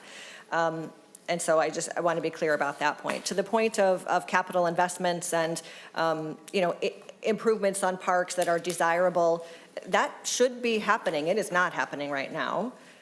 It should be, and that is like part of running a business, that is what park owners should be doing. I have big concerns about putting in a process where a park owner, would be going door to door with a clipboard and a form for residents to sign. I very much worry about coercive practices with that and what that might look like. There is a great power imbalance here between these homeowners and these park owners. And so to have a system where people may feel pressured into signing a form to say, yeah, it's okay for you to raise my rent, that the predatory practices that we are seeing from these, in large part, private equity companies, those egregious practices, I very much worry about how that would translate into what you are describing and what that would mean for residents. Senator Kreun. Thank you, Mr. Chair. Well, I think the residents should have a say. I think the residents should have a say in the direction of their mobile home parks. And so anytime you're talking about caps, whether it's my proposal on capping property taxes, there's still a mechanism to go to the voters. In this case, I'm trying to think of a similar scenario where the mobile home residents have some opportunity to make improvements and to guide the direction of their own park in a way where sometimes it might result in rent increases over this arbitrary cap. And they would, if the majority of the park thinks that's a good idea, I don't see why the law would basically prohibit that or would prohibit that. You're basically creating a scenario where you're giving one resident owner veto proof over the whole entire endeavor, rather than a majority will of the mobile home parks to guide the direction for their mobile home parks. I think, and more to the point, there needs to, if we're gonna have a hard cap, there has to be some sort of pre-approval mechanism. Otherwise, it's just simply a hard cap and the rest is just for show. Because a mobile home park just simply isn't gonna take their chances in litigation. And that's the only outlet, that's the only avenue right now for a park owner to make the case to go above the 3%. Whether it's a capital improvement, whether it's a new park, whether it's a new, improvements to a swimming pool, if that's part of the thing, whatever it is, they're not gonna take a chance that that's gonna be related to the health and safety. And certainly if they have to prove it by clear and convincing evidence, they're not gonna take that chance, specifically with the penalties that are associated with it. So this amendment that I'm proposing would cut straight through all of that and give the residents of the mobile home parks the say for the direction of their park. So I'm not clear, Senator Kreun, are you offering an amendment or not? Otherwise, it's a statement without a question. Just trying to figure out where we're going with this. Thank you, Mr. Chair. I'm hoping that there's some background, because I think this is more than an oral amendment. Might take a little bit of time to get that drafted, but I didn't want to put somebody through that effort if the recommendation from the chief author was no. I don't think members, I know how that vote will go. So that's why I'm having this back and forth. If she's open to it, I will certainly have it drafted. Senator Boldon, what is your position on the proposed amendment? Thank you, Mr. Chair. For the reasons I just described, I would not be in favor of adding a sort of a pre-approval process for the reasons I just described. Okay. Given the parameters Senator Kreun just described, it sounds like he will not be drafting such an amendment. Any further discussion before we go to a final vote on the Senate file? Is there a draft already, Mr. Chair? Who said that? Raise a hand if you want to speak. Sorry, Senator Mr. Chair. I was informed that there might be an amendment drafted or an oral amendment. So maybe I would want to entertain that if it's already ready. I just didn't want somebody to have to go through the effort. Senator Kreun, it's up to you if you wish to offer an amendment. If you do, now is the time. Otherwise, we're going to vote on the whole bill. Mr. Chair, can council read the amendment that is proposed based on the back and forth that I've had with the chief author? Mr. Chair, Ms. Primo. Mr. Chair and members, the amendment, as I understood it, is page 3, line 24. After the period, insert a rent increase is presumed reasonable if a park owner obtains the approval of a majority of residents in advance of the effective date of the rent increase. So moved, Mr. Chair. Is there any discussion, now that we have the exact language of a proposed amendment? Senator Boldon, your position on the amendment, yes or no? Thank you, Mr. Chair. I would respectfully ask for a no vote on this amendment. Is there any discussion on this proposed amendment? Mr. Chair. Senator Holmstrom. Thank you, Mr. Chair. So, senators, I think that it has been well described that these park owners are not to be trusted or nefarious in some degree. And I think that without this, they will never make another investment into the quality of life in their parks. I think about playground equipment, I think about pools, I think about anything, walkways, anything that's not going to be required or put a burden on them from an insurance perspective. They are not going to take the risk with, because the litigation that follows will be substantial. So I urge you to support this, because it is a logical way to ensure that the owner or the mobile home owners have a higher quality of life if they so desire. Thank you. Unless, of course, they can fit that in within the 3%, in which case it wouldn't be an issue, right? Senator Holmstrom? Sure. Yep, that would be true. But we look at counties like, I think Faribault County had a 15% increase in tax this year. I'm not sure that 3% will be used for anything other than, I don't think it'll even cover the expected costs of running the park increase every year. It certainly doesn't cover inflation. So, Any further discussion? Senator Boldon? Thank you, Mr. Chair. I will be quick. I will just say, if that were true, it would be happening right now. In current law right now, they are raising the rent 8, 10, 12, 10%, and we are seeing none of that. In fact, the opposite. Senator Seeberger told great stories in Commerce Committee about how there are pools that are not open. There are golf courses that are not functional. Like, that could happen right now, and it just isn't. So I would request a no vote on the amendment. Any further discussion? Not seeing any. All those in favor of Senator Kreun's proposed amendment, say aye. Aye. Aye. Opposed? No.